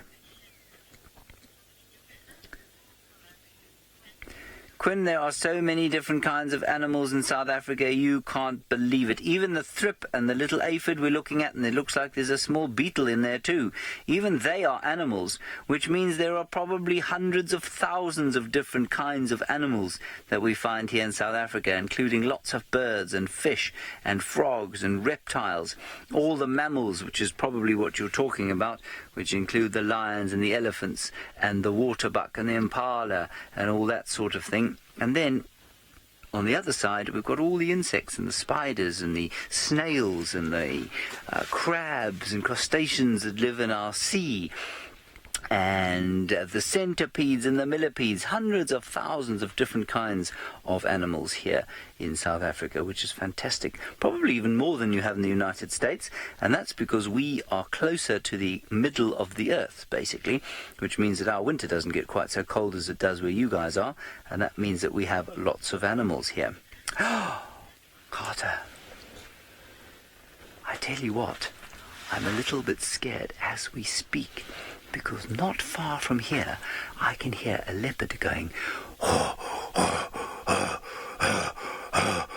what that leopard's doing is shouting and telling all the other leopards of the area that this is his place. He could come walking past here at any time, but because we're in the light and we're in the tent, we should be okay. But it would be very special if he came walking out just next to us. We would be very scared, but we'd be very excited at the same time. Let's listen. I can't hear him anymore. All right, now Taylor is going to try and find the same leopard. She can view it safely from the car. Well, we're not far. I can't believe how quickly I was able to get here. Who have we got there? There's a little antelope. We're not going to stay long because I want to find you a leopard. It might run away. It's just up and off the road. I'm not going to spotlight it. Is it still there? Yeah, it's still there. We're going to go into infrared, so we've got these special lights on. I think you would have seen them. There we go, in the distance. So you look very carefully. Look at that. That is called a duiker, a common duiker. Now, they normally like to hide away, but this would be the perfect meal for a leopard. Leopards love to catch them, so it needs to be quite careful. But now that it's got darker, it feels a little bit safer to come out. Now, because not only the leopards and the lions are wanting to eat this animal, but also sometimes you'll see things like big tawny eagles or martial eagles will eat smaller antelope like this. Oh, it's coming out right on the road. So it can't see any of the lights that we've got on at the moment. See, it knows we're there, but we're sitting in complete darkness. Just the last light on the horizon, and not taking any chances and running off back to the thicket, back to all those trees, where I'm sure it will be best. Right, Ferg, are we ready to see a leopard this evening? I know I am, so that's where we're going to go. So we're going to get closer and closer to James.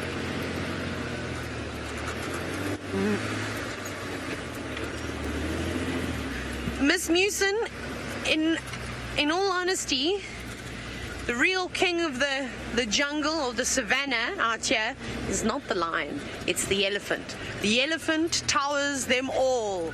And out here it does matter about size and how strong you are, and the elephants trump all the other animals. So I think that the elephants deserve the title of kings of the savannah.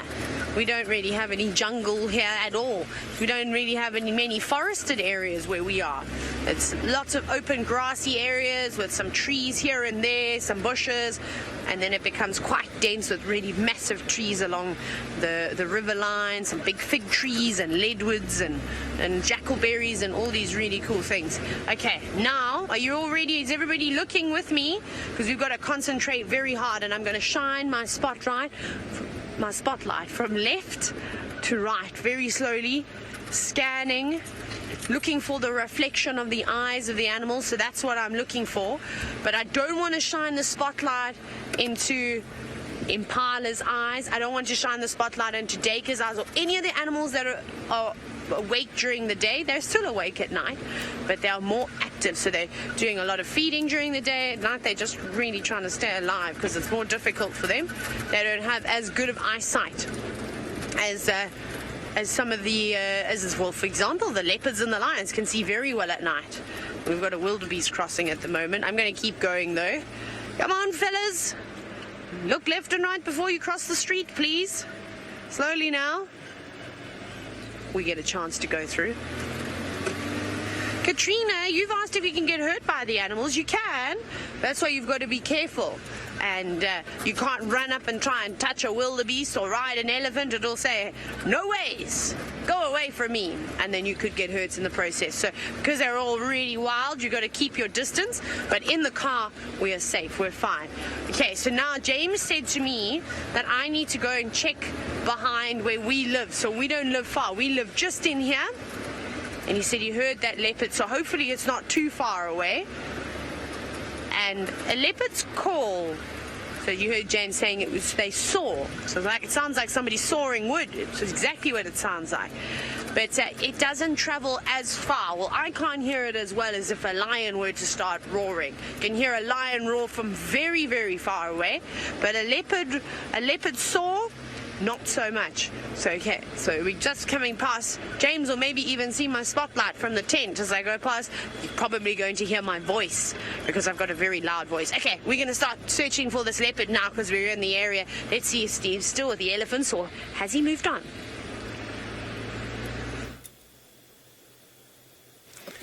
We moved off from the elephant, but sometimes it's nice to just switch off and listen into the darkness, as James showed you before.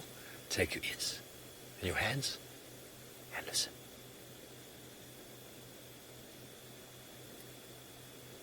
Some crickets.